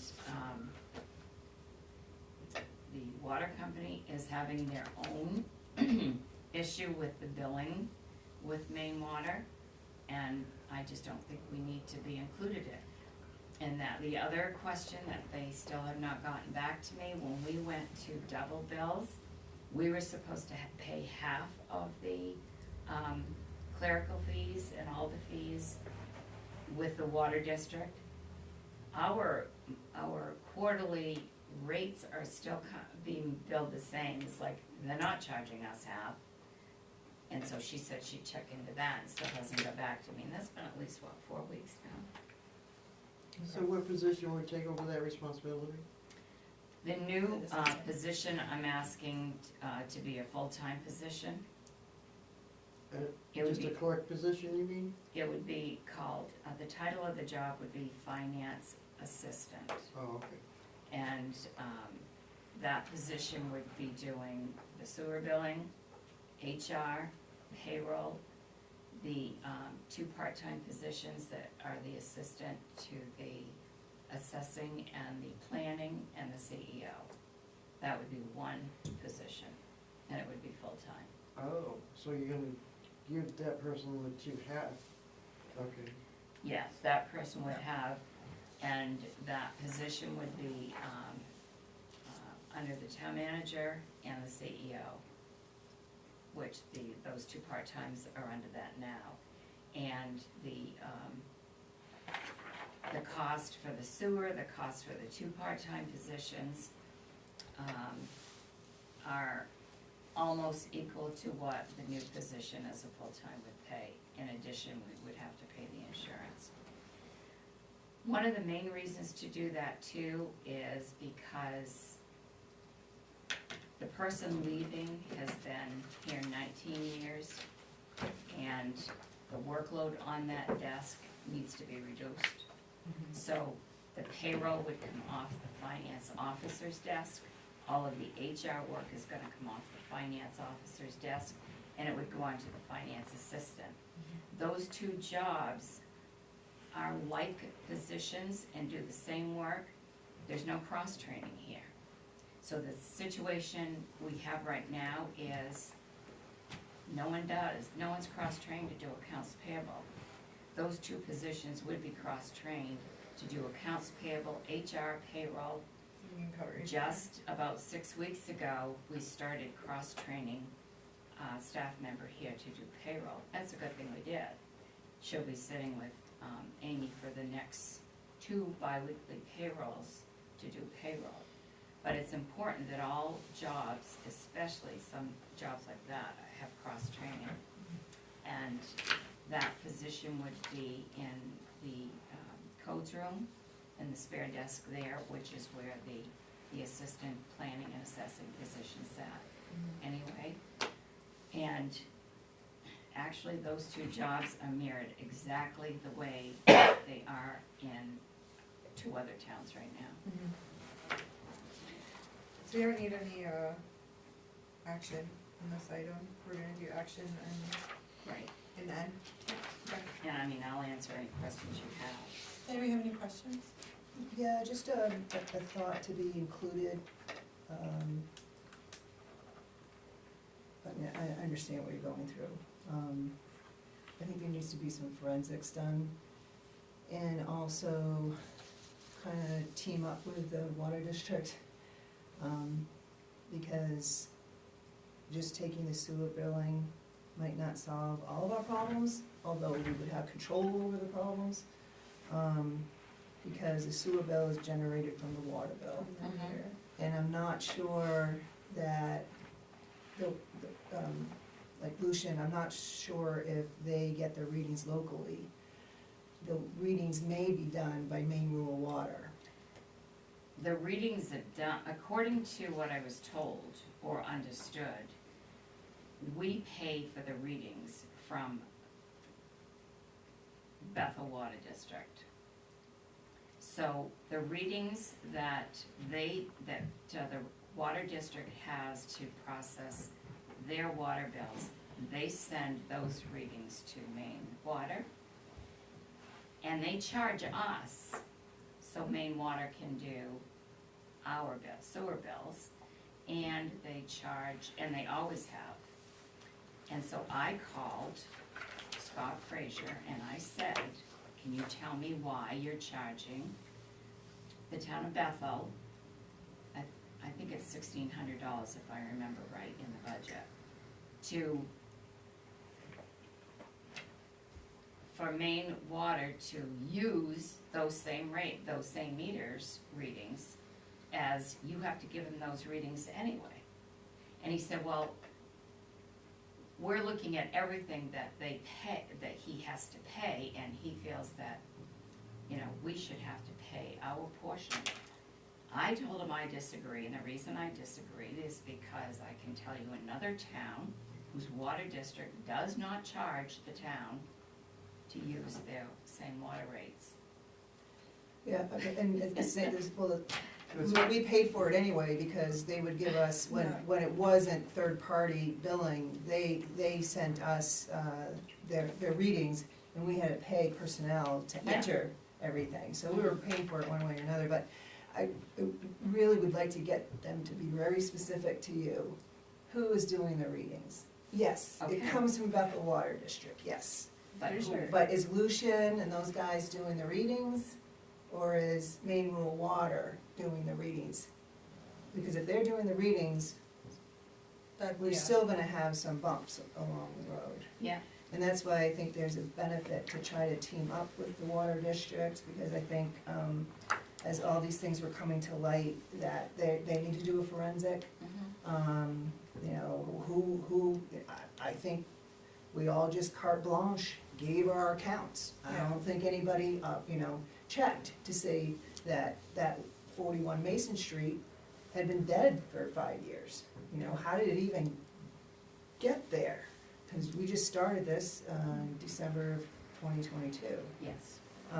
But I think trying to team up with them to get some sort of coordination would be helpful. I mean, I understand this and, you know, to budget and to advertise for that, but it may not start next week. Oh, no, of course But, not. but, Yeah. because I think there's some, you know, Also, it's a some new, things to I mean, look we at.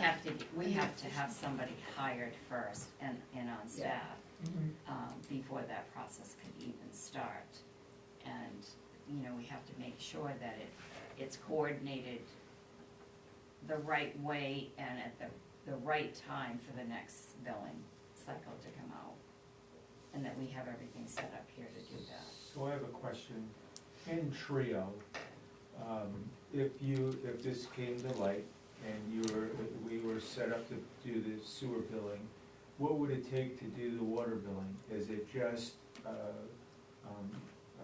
seeing as how you have one entry that is double entry for sewer and water, would it create a water bill just by simply pressing another module that will create a water bill?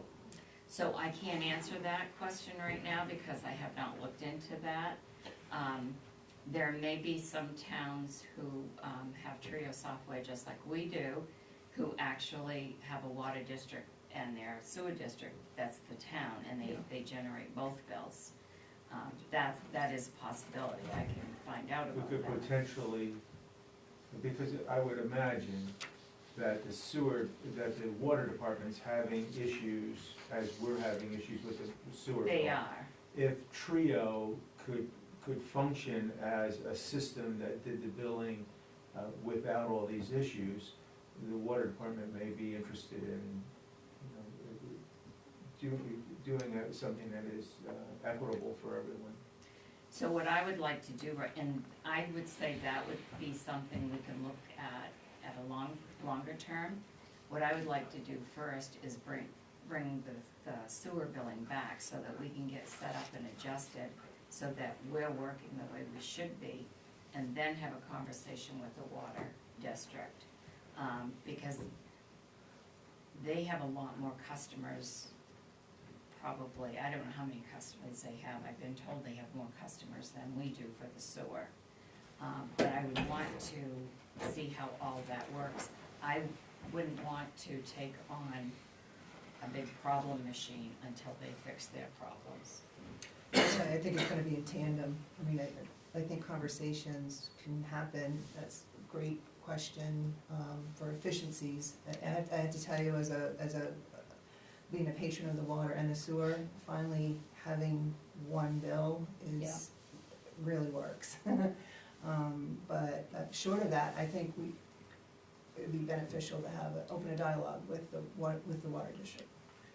The only thing that concerns me about us taking over the water district bills is like when there's a problem with that bill, like whose responsibility is it? Because the water district is its own thing, it's not a department. Right, But it's quasi. I just feel like it would quasi get a little, thing, and it's regulated by the PUC, they Yeah. don't even know if we can do it. yeah, But my thing is to open up a dialogue with them for the problems that we're having. Yeah. Because if they're having a problem, that's what our sewer bill is based on. The sewer's automatically gonna have a problem, no matter if we fix the billing or not. It's the same with that 41 Mason Street. We didn't have a problem, but, you know, somehow, the water probably did as well. we do an audit. Whether we combine something at this point in time, I think it's probably a little premature until everything gets checked out. And maybe there's combination further down the road. But I think to kind of commiserate, see what can be done, I mean, we have some immediate issues that need to be taken care of. And maybe they do too, and maybe there's a power of two to talk to Maine Rural Water. Okay. Okay, any other comments, questions? All right, 10M, discussions and action to accept the resignation of Amy Hanscom as the finance officer.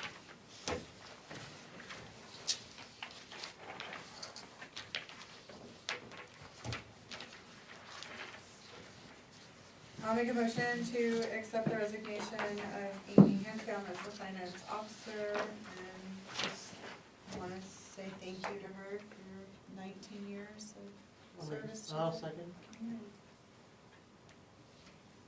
Okay, any questions? Thank you for the air.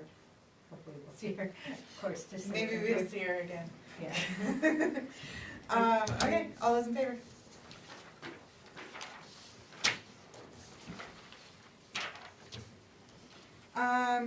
And discussion and action to approve a new full-time position titled Finance Assistant, to include the 2 part-time positions of assessing and planning assistants, payrolls, human resources, and sewer billing. The only, thought I had on that is, and you can correct me if I'm wrong, but does our code require us to bring, a new position to the town warrant and put it on the town warrant? Cause I'm pretty sure it does. You're pretty sure it does? I thought it did. I looked, and I didn't, I didn't see anything like that, because I, usually when I, I feel like there was like a giant thing when Natalie wanted to do the assistant town manager. She couldn't just do it, she had to Right. bring it to the annual town meeting, get it approved as a new position, and then she could do it. What she couldn't do, what we couldn't do, was she was eliminating the finance department and the town clerk department in our code, without changing the code. Okay. It So it's the was elimination. the elimination of those 2 departments. We would need to change the code to do that. And for personnel, we do the wages for the personnel. And there is a little bitty part of where the budget committee comes into play. And, because I think that is in the code where they get presented the changes, because this would be impactful of wages. And I think it naturally will be presented in with, the budget. right, Right, so I think that takes care of. So as long as Takes care the of that. budget committee signs off on it, it should be Yeah, okay. Cause we're yeah. not deleting anything, we're just adding one position to finance. Yeah. Got it. And if But what they, about the planning assistant and the, assessing assistant? It's not in there? Okay, cool. right now, the planning assistant and the, Assessing and assessing assistant comes under this, no, it doesn't, it comes under, I think, the CEO or the planning, something like that. But those 2 positions are gonna go away as part-time positions, though, that would come under the town manager's budget. And as long as the role is covered, then it's fine, right? As long as the what? So like the assessing, so it would be like, I think it's like the town of Bethel needs to have an assessing department, and then there's roles that are listed under it. Um, Job Here's your description, book. Yeah, job yeah. Thank you. Yeah, and we have an assessor, Rob Duplessis. Right. So that's our, Okay. Carol, to answer your question, Yeah, if I can. yeah, sure.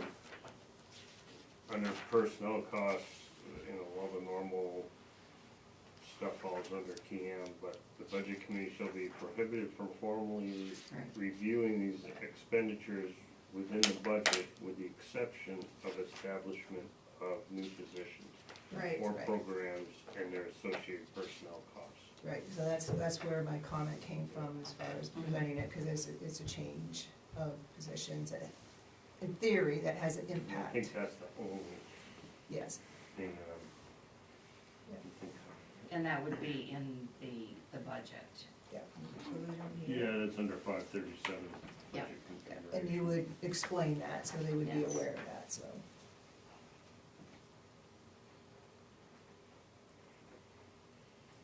You guys can keep talking, I'm just reading, I'm sorry. So this position would be under the town manager, not under the finance officer? No, it would not, and, the other thing that I'm asking to change, because I do think there needs to be some changes. The way this is set up here is not like I've ever seen anything before in any of the other towns I've worked in. There's too many chiefs in this one little office here. You have to have somebody in charge, and you can't have more chiefs than there are people. And that's part of the problem as I see it.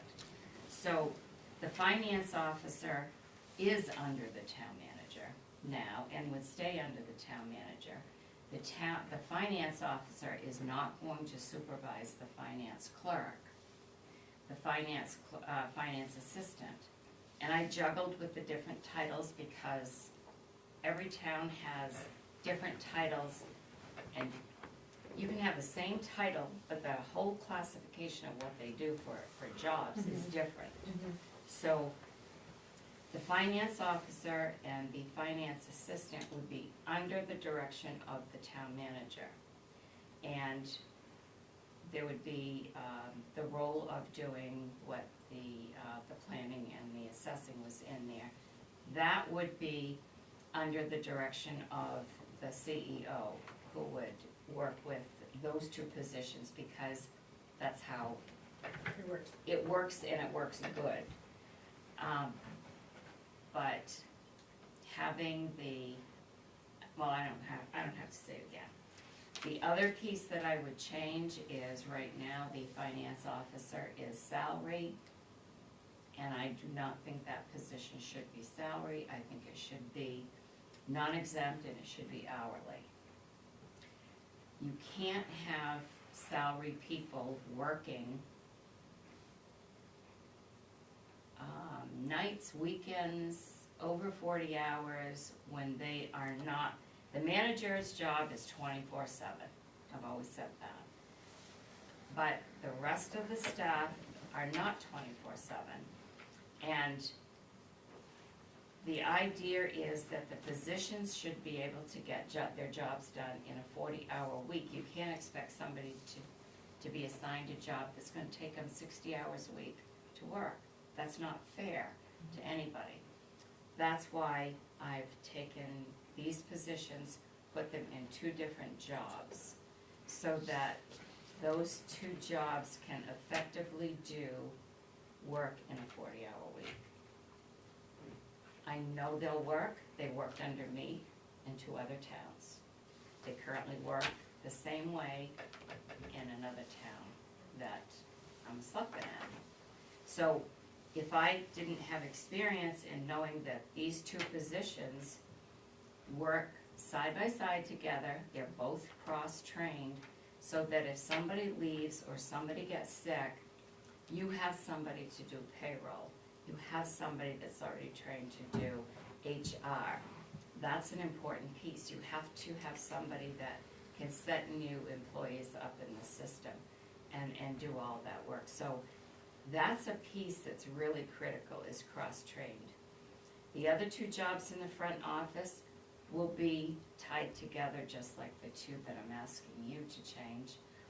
And those two jobs there need to be cross-trained so that they can do what needs to be done. In the front office, they do all the counter work. There's several other jobs that have to be done.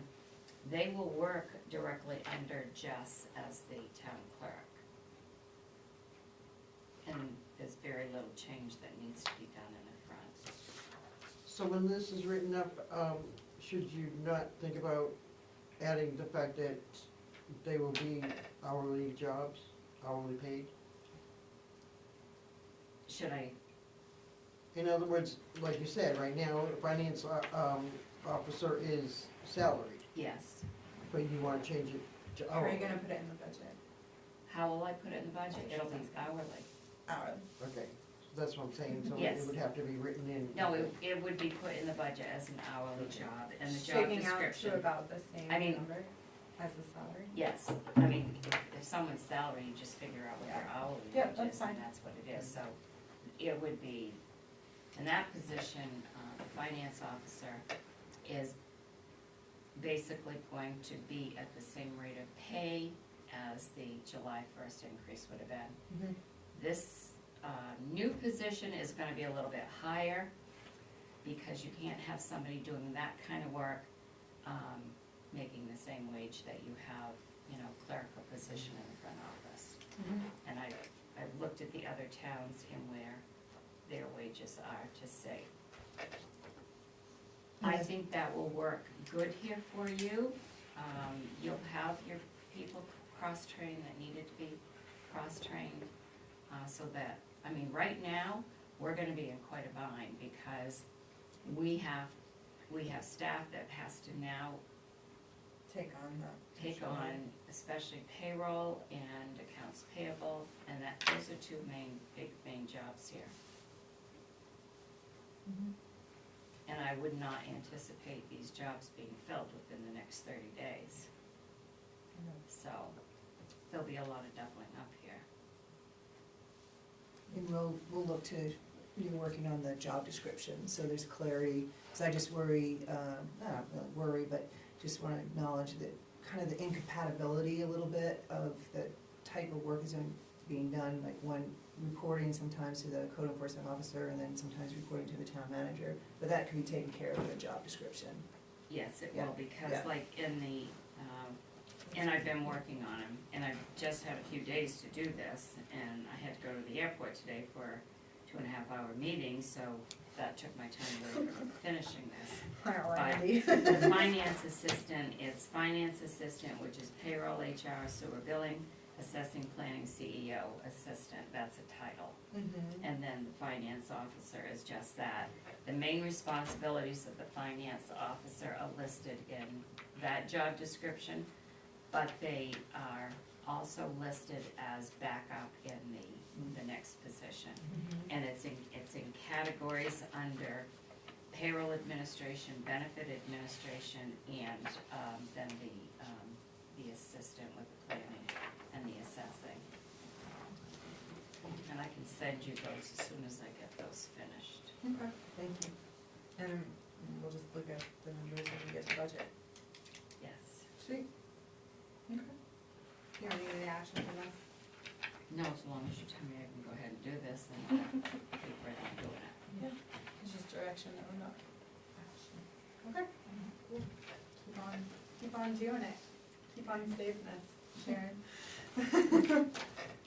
All right, 10O, discussion and action to waive the bid process to Damon Mechanical to replace the headwork exhaust fan at the sewer plant and approve the bid for $15,170 from ARPA funds. So, we got this at the end of February, and as you know, Damon Mechanical, I hired to come in here because there were many projects at the sewer plant that many things needed to be replaced, and they were having a hard time to find someone to come in and do these, so, Damon Mechanical came in here and did, assessed a lot of things. In one of their last visits, the end of February, when they were examining something, assessing something and fixing it, they found that the Headworks exhaust fan was totally gone and needed to be replaced. But that came right after one of our last meetings, so the price to do that is $15,170. So Toby was gonna talk about this tonight, but I think if you read the letter from Damon, because I asked them at the time to give me a letter telling me why it needed to be replaced and everything and what was wrong, we're asking you to waive that bid process. We've asked for quite a few waivers of these jobs because we can't find anybody to bid on them. And Damon has done an excellent job in assessing the work that needs to be done and fixing it. That's it. As far as the ARPA funds, And it will come out of the ARPA funds, yes. is that taking away from any other project that we will need to make up for in another way? I would say no, because you're gonna have to do this anyway. This fan Sorry. has to be replaced. Okay. So it's, I'll update the, I just can't remember if all of the ARPA funds were already designated to specific projects. no, they're not. Okay, good. And if I remember right, there's like about 160,000, but I'll update Minus with, whatever you did wrong. I'll put this on it and update it and give you a copy of that. Great. So is this a maintenance or a repair? Is this maintenance? This is gonna be a replacing. This is- Replacing it, but are we replacing it because it's broken or because it's just shown its time? Well, yes. Okay, all right. It's time for replacement. We don't know how, Yes. do we know how old it is? Trying to think what he said. 2007. When was it built? Suspect it's probably never been replaced. That's my guess. Everything at the sewer plant. So part of So the when problem. was the sewer plant built? It's probably that old. Right. Dingo Part of Bongo. part of the problems with the sewer plant is there was never any annual maintenance done to anything over there, to be honest with you. Yeah. And to just say it the No. way it is. We've heard this. There was no before. HVAC maintenance done on a yearly basis like it should have been done, so that's just the way it is. I mean, you can't, if you don't do annual maintenance, things are gonna die, they're not gonna work. And they're aged to begin with, so. I remember maybe last year or the year before, you guys are gonna have to help me with my memory, but, we had asked someone, the person who was the interim between, Jeff and Toby was supposed to create, like a master, list for, like annual equipment checkups and kind of more of a capital did that ever come to fruition? Does that exist anywhere in the world? I don't know if they ever did it, but Damon, I have contracted with Damon, they are going to do the annual HVAC work every year, maintenance on everything that needs to be done. And that's what they're doing now, this is how this was found. Okay. They're assessing. So they're going through and Yeah. seeing what's happening? Yeah. All right, cause I know, cause that was a big discussion because we never got a capital plan for wastewater last year. It was like really, And it was there's not, it was not awesome. I don't think there's one this year either, but I do think that the extra work that, Damon is bringing. that the loan and the that you were talking about earlier. Mhm. It's getting late, I know, I'm thinking clearly. it's in my brain, I The just. loan and the grant from rural development, that was supposed to, there was supposed to be enough money, there was a list of things Yeah. that had to be done, Mhm. that had been identified, so that list has been identified. Yeah. It's just that because the pump station came over bid, they had estimated that to be just $1 million actually. So that means that something in the third category is not gonna be replaced. But thankfully, there is the ARPA funds, so that some of that stuff can be done just not all of it. And how is wastewater, like, doing overall, like their balance sheet, like, are they pretty, is it pretty rough? I really Don't know yet. don't know right now. Okay. The auditors will be back here on the 21st, 20th and the 21st.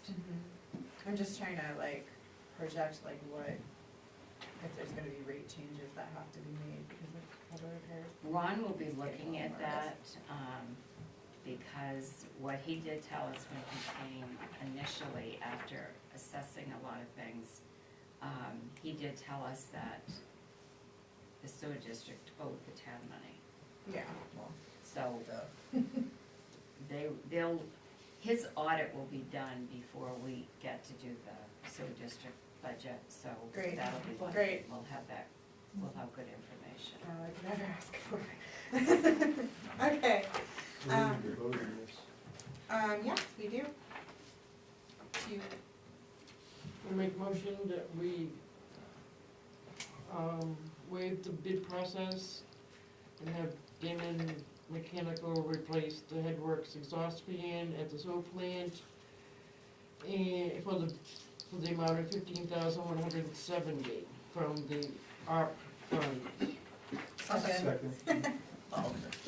Anyway, we've made as many comments as we possibly can, I think. All those in favor? Great. Warrants.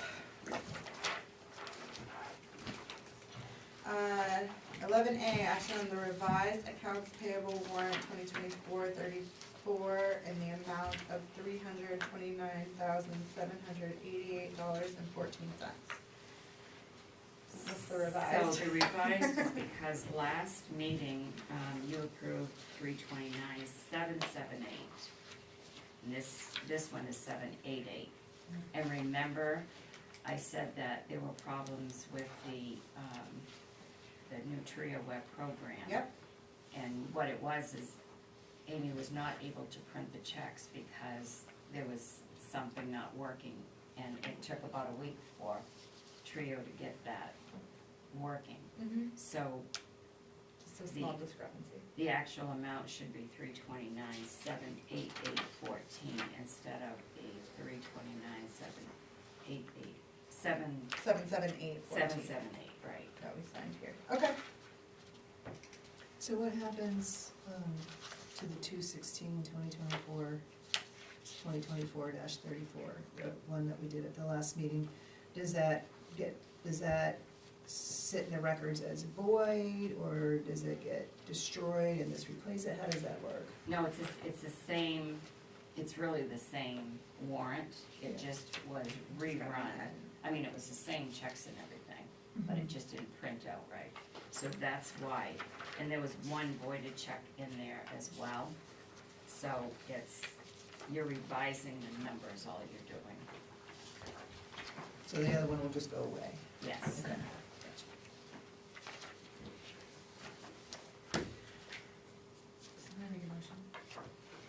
I'll make a motion that we approve the revised accounts payable warrant 2024-34 in the amount of $329,788.14. Second.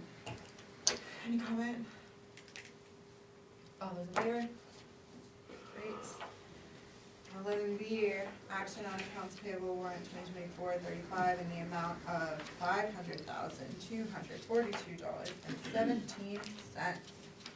So lumber. Did you move it? So moved? Yep. Second.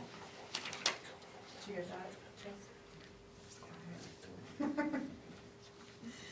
that? Any comment? Just We good. are paying the police and, From last year's contract? yeah, Yeah. and without any verification that we got the services. Just a note. We signed the contract, unfortunately. But I guess as a side note, depending on how far you get with your conversations, the contractor do have the right to ask for schedules. Love to be able to have them prove it to us that we got got the service that we paid for. Right. So I don't know if that could be an add-on if you're able to get that far. We're concerned with what we're getting currently. Because if on July 1, you say you have 2 vacant, Yeah. I don't think it's gonna be much different on Me. June 30th. No, you're fine. Agreed, that's a good point. It's just a side point.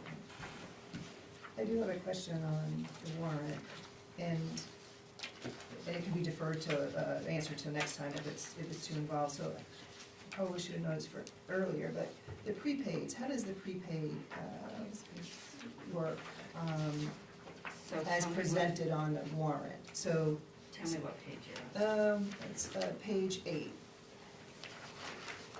And it has Oh. 67,000 in prepaid, it has current total 432.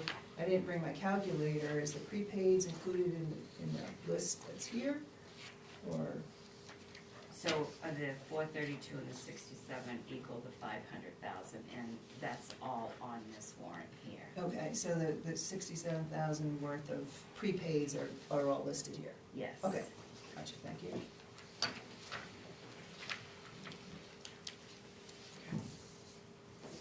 Any other questions?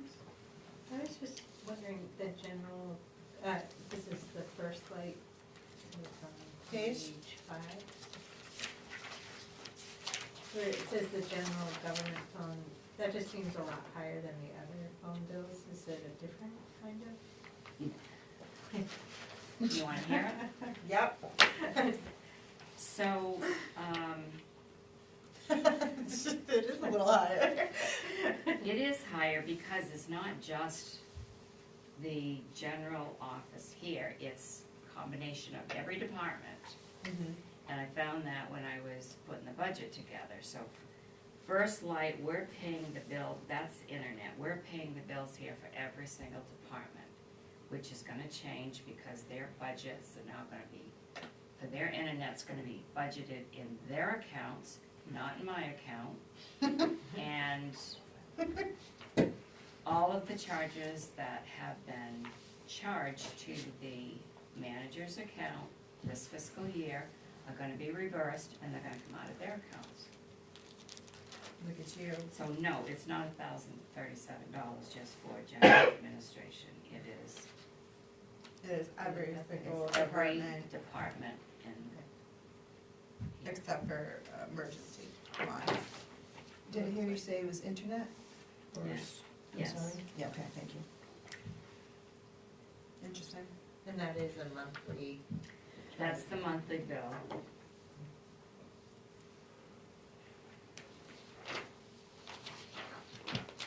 And they did, when they visited the broadband, didn't they say they'd take a look at our bill? Yes. Yeah, Look at our what, bill? review our bill, when the time came.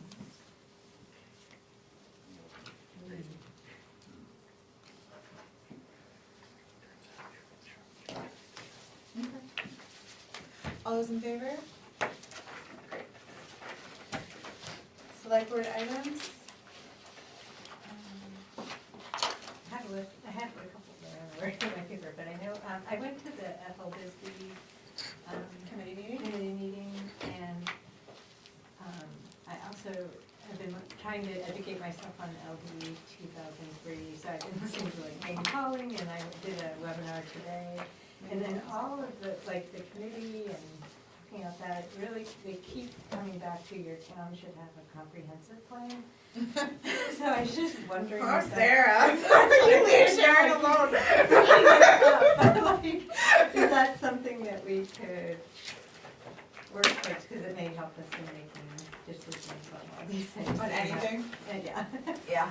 so, and just, I know we can't do it right now during budget season, but like, maybe after that's over, is that something we can?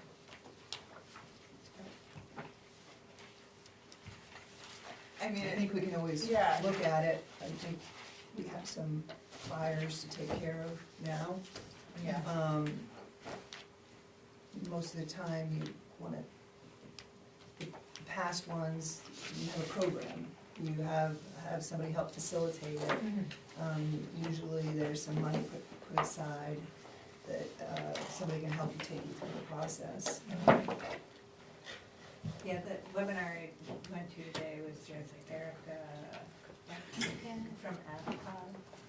her today, and she said she works on town, helps town. Who?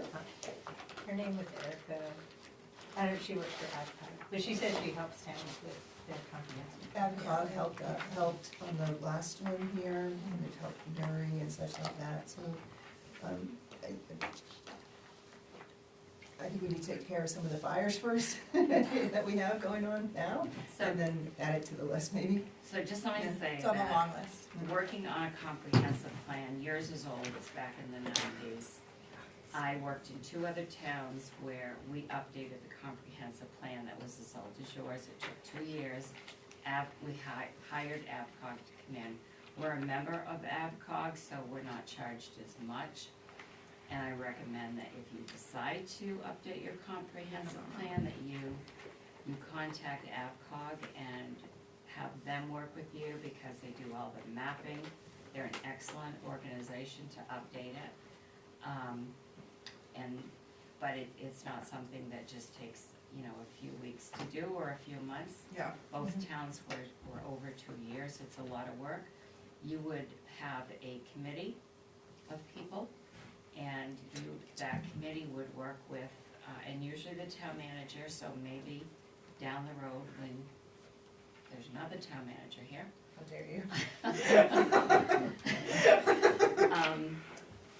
You can look at doing that, and, Yeah. it's a really good plan to do, but it's a lot of work. But, you would get people that would be interested in town that would wanna be on that committee. And, you set your meeting times, and then AvCog will tell you what it's gonna cost over and above, your membership, and then you would budget that money. But, yeah, that's how you should do it.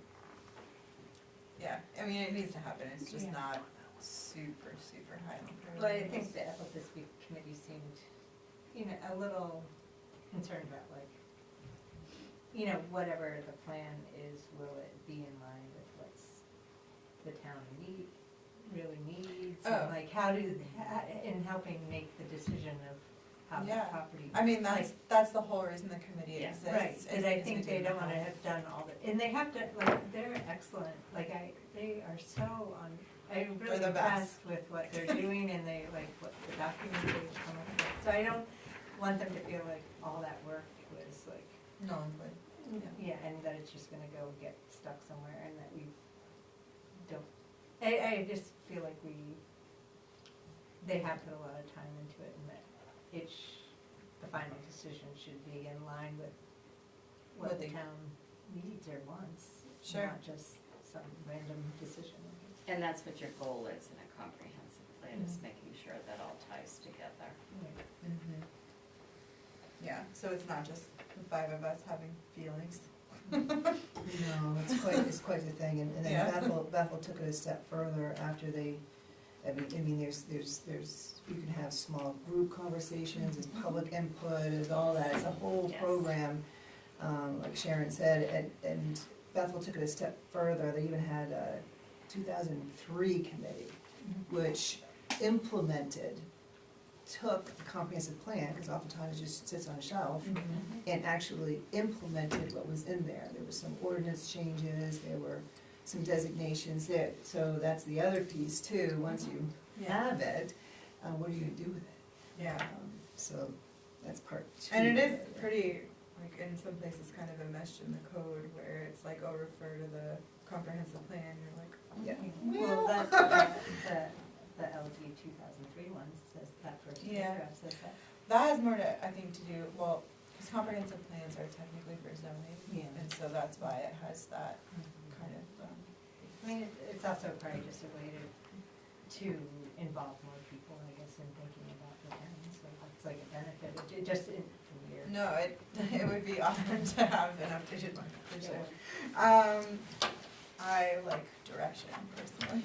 I just, a question, I saw in the letter that, Courtney sent to the planning board, I believe, that you have to have permission to get information from MMA. Yes, yeah, there's a person, you're supposed to have a person that's assigned the MMA advisor or whatever, I believe, for the select board, and then that person is supposed to facilitate questions. There's like you assign someone, is that correct? I feel like that's what I was Yes, told.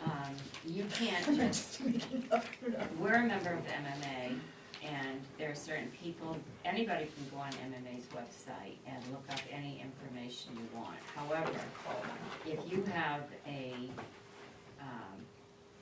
login and a password and are assigned that and approved by the town, then there's a member area in there. So if just anybody goes in, they can't see what's under the member area. It's specific to our town, and it also has legal access to MMA. So MMA Legal does not want 5 members of any committee sending them an email and asking them the same question, because their answer is going to depend on how the question is worded. And they don't have the time to deal with one committee all asking a question of a similar topic. It's not the objective of having every board and committee member having access to do that. And I'll take that a step further. It's the town's attorney. Board and committee members should not have authorization to contact the town attorney, because that costs money. The town manager makes the decision who can contact the town attorney. If the code officer has an issue, the code officer doesn't need me to call the town attorney as a third party. The code officer needs to have the ability to call with the specific questions, because they know that area. But it's done in conjunction with the town manager. It You is. don't, it's not blind. No, it's the town manager authorizes the department heads that should have the authority to do that. And it's the same with MMA. When I need legal opinion on something, or if a staff member or a department head comes to me and said, we really should get legal opinion about this, I'm gonna make the decision whether or not I'm gonna contact MMA Legal, because there's no charge, or if I'm gonna contact the town attorney, and I'll base that decision on the type of case and whether or not we're gonna face litigation or whatever. So, it just recently came up, and I actually sent an email to the planning board members and very nicely told them what their authorities were and weren't. Yep. Because you just, like I said earlier, there's too many chiefs. You have to have somebody in charge of what has to be done. Well, it makes sense what you're saying as far as them not wanting to answer 5 different people about something, but, and the only reason I questioned it is because every class I've taken or anything that they've offered, they always say, if you have any questions, call us, you know what I mean, or contact us, and so then to hear that you can't do that, I'm just kinda like confused. So it's really not that's kind of a general comment, yes, call us. But not anybody can just call MMA Legal and get legal advice. They don't tell you that. Right, they're going to say, what town are you from? Right. And then they're going to look and say, well, you're not authorized to get legal advice from us, you need to contact your manager. And there's even a greater piece to it, according to our code. Anybody that we hire for legal is to be authorized by us, and then our agent, who is the town manager, it's the chain of custody.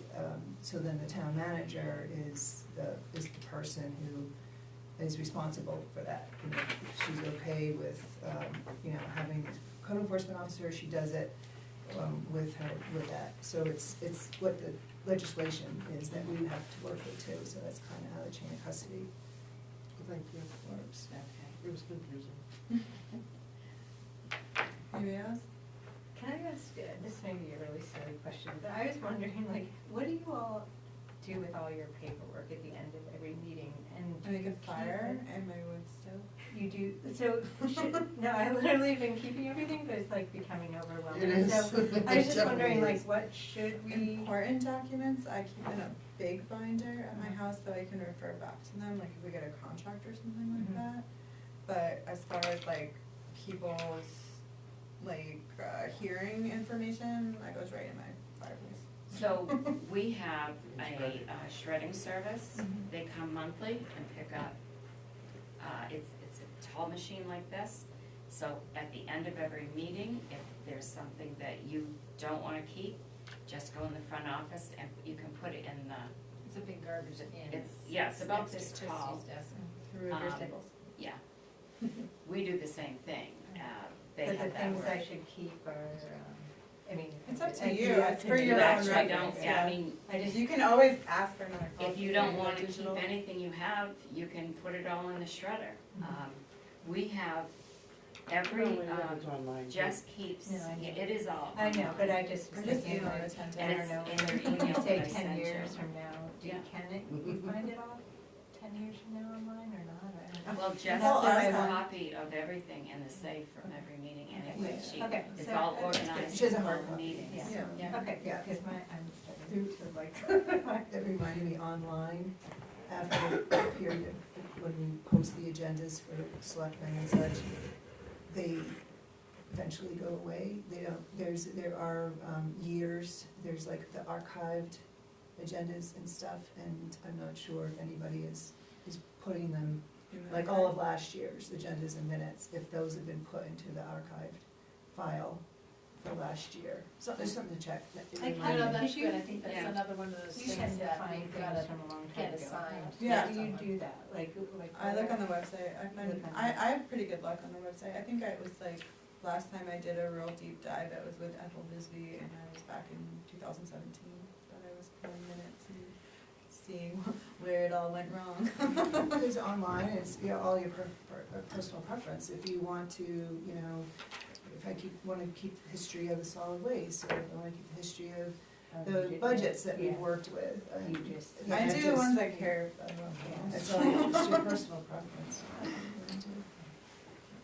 I had a quick one, just something to think about, because seeing Amy's letter, and she's leaving on April 3rd, and there's the Spirit of America Award, which is for the employees to honor them.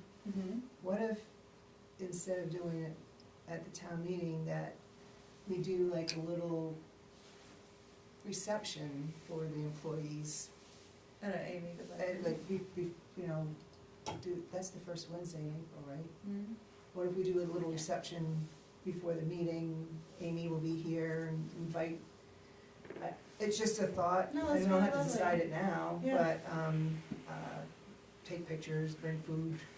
I don't know how the celebration, Yeah. then present the award to the employees then, instead of waiting, I don't know. And then we Just make a- just like a remark at the town meeting so that people know. Yeah, yeah. don't I know, think she's it would about- be a good idea to have a recognition for Amy I- before our meeting on that night. I think that would be, That's been done before, yeah. for, Yeah. where I've been. And, you know, sometimes you get cupcakes or cake or whatever, and then, actually I would be looking into getting some type of plaque or something, and anything else that you might think of. But yes, when you have an employee that has been here that long, they should be recognized like that. I agree. Do That's you a think good we also could do, at the same time, the Spirit of America, have all the employees come in? Well, isn't that more about the Yeah, town that's a good viewing the town Spirit of meeting, yeah. America? Yeah, well, it's the honorees are the employees, and She's still gonna be in front of the ambulance, though, right? So she, yeah. Yeah, I don't know. she's an employee of 2023. So, yeah, I would say she would be included in that, and she'll be at the annual town I meeting. think, yeah, I She's a think the citizen. Spirit of America should be recognized at the regulatory meeting I agree. in June. Yep, keep it. Just make sure she knows, of course, she is part. Well, she's, of that. well, she'll get honored, you know, if we Yeah. do that reception ahead of time. yeah, they live in Bethel, they'll be there for Yeah, voting yeah. purposes, yeah. but it's just a thought. No, yeah. And just, I talked to Sharon, but I'm gonna be away March 12th through the 20th, that I should be back for the 20th. Budget season? No, Oh my God, Sarah. I shouldn't miss, I should only miss one budget meeting. Okay. Right, our next meeting is on the Monday. 20th. Oh, Well, no, I okay. mean for Oh, yeah, select yeah. board. It's the 20th, is it the 20th or 21st, whatever day 20th. it is. Two Wednesdays, right now. Yeah. We haven't. I have, yeah, I'm just saying. I just have one more thing that I wanted to bring up, and I've talked to, Sharon about this before, but, since we're going into budget season, I thought it would be, valuable to consider other options for our lawyer. And I thought I should let you For what? let us decide about that. Our lawyer, getting other options, Zach, the person who's typically our contact at Bursting Shore, is no longer there anymore, and I think this would be like a great transitional time for us to try to find some other avenues for our lawyer, From there. for Bursting Shore, to replace Bursting and Shore with someone else. Potentially. I agree. I agree how to go about it. Maybe we can invite some people to give us a letter, or I don't, yeah, well, just invite them to, I don't know if you can provide us like 3 names of municipal attorneys. I can get the names of 3 municipal law firms and bring that to the next meeting. Yeah, and then we can ask them, invite them to see if they can give us a proposal or something. They would actually, they would, if I contacted them, they would submit a written proposal. Yeah. So If we could get a the couple services. proposals, I think that would be worth our time. Is that for this So- budget or next budget? Upcoming fiscal year. Well, I mean, we have contract with Birds to Shore. Is actually, I mean, It's over, right? no, you just, you contracted with them, but there's no date There's no on date it, on it. there's no expiration date.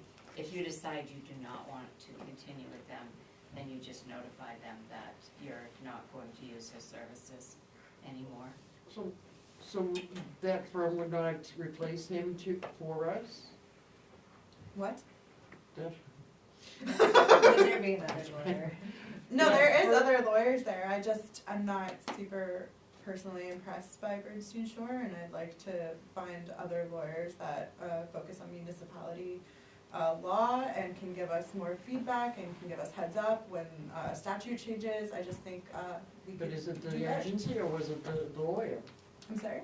Was it the agency or was it the lawyer? It was the lawyer that left. So that's what I'm saying, I mean, Yeah. you don't have She's anything asking, against is the it a whole bunch agency of them? if they wanna replace that lawyer. I would just like to see other options, and we can make the decision at that time when we look at the other options. Okay. I don't think that we are getting a good service from Bernstein and Shore. Okay. I think they take forever to get back to anybody, and frankly, some of their advice has been a little weird. What I've heard is they just lost several of their lawyers in that law firm. Okay. So that's that, if everyone else agrees. That was a clear observation. I mean, I saw the same thing, Yeah, clearly. I mean, I could go in more detail, Yeah, which would be same. inappropriate. agreed. Yeah. Okay, cool. Okay, I'll make a motion that we adjourn. Second, all those in favor? Hooray, good job, everybody. You did. No. Oh, sorry. Only 3. That's not bad.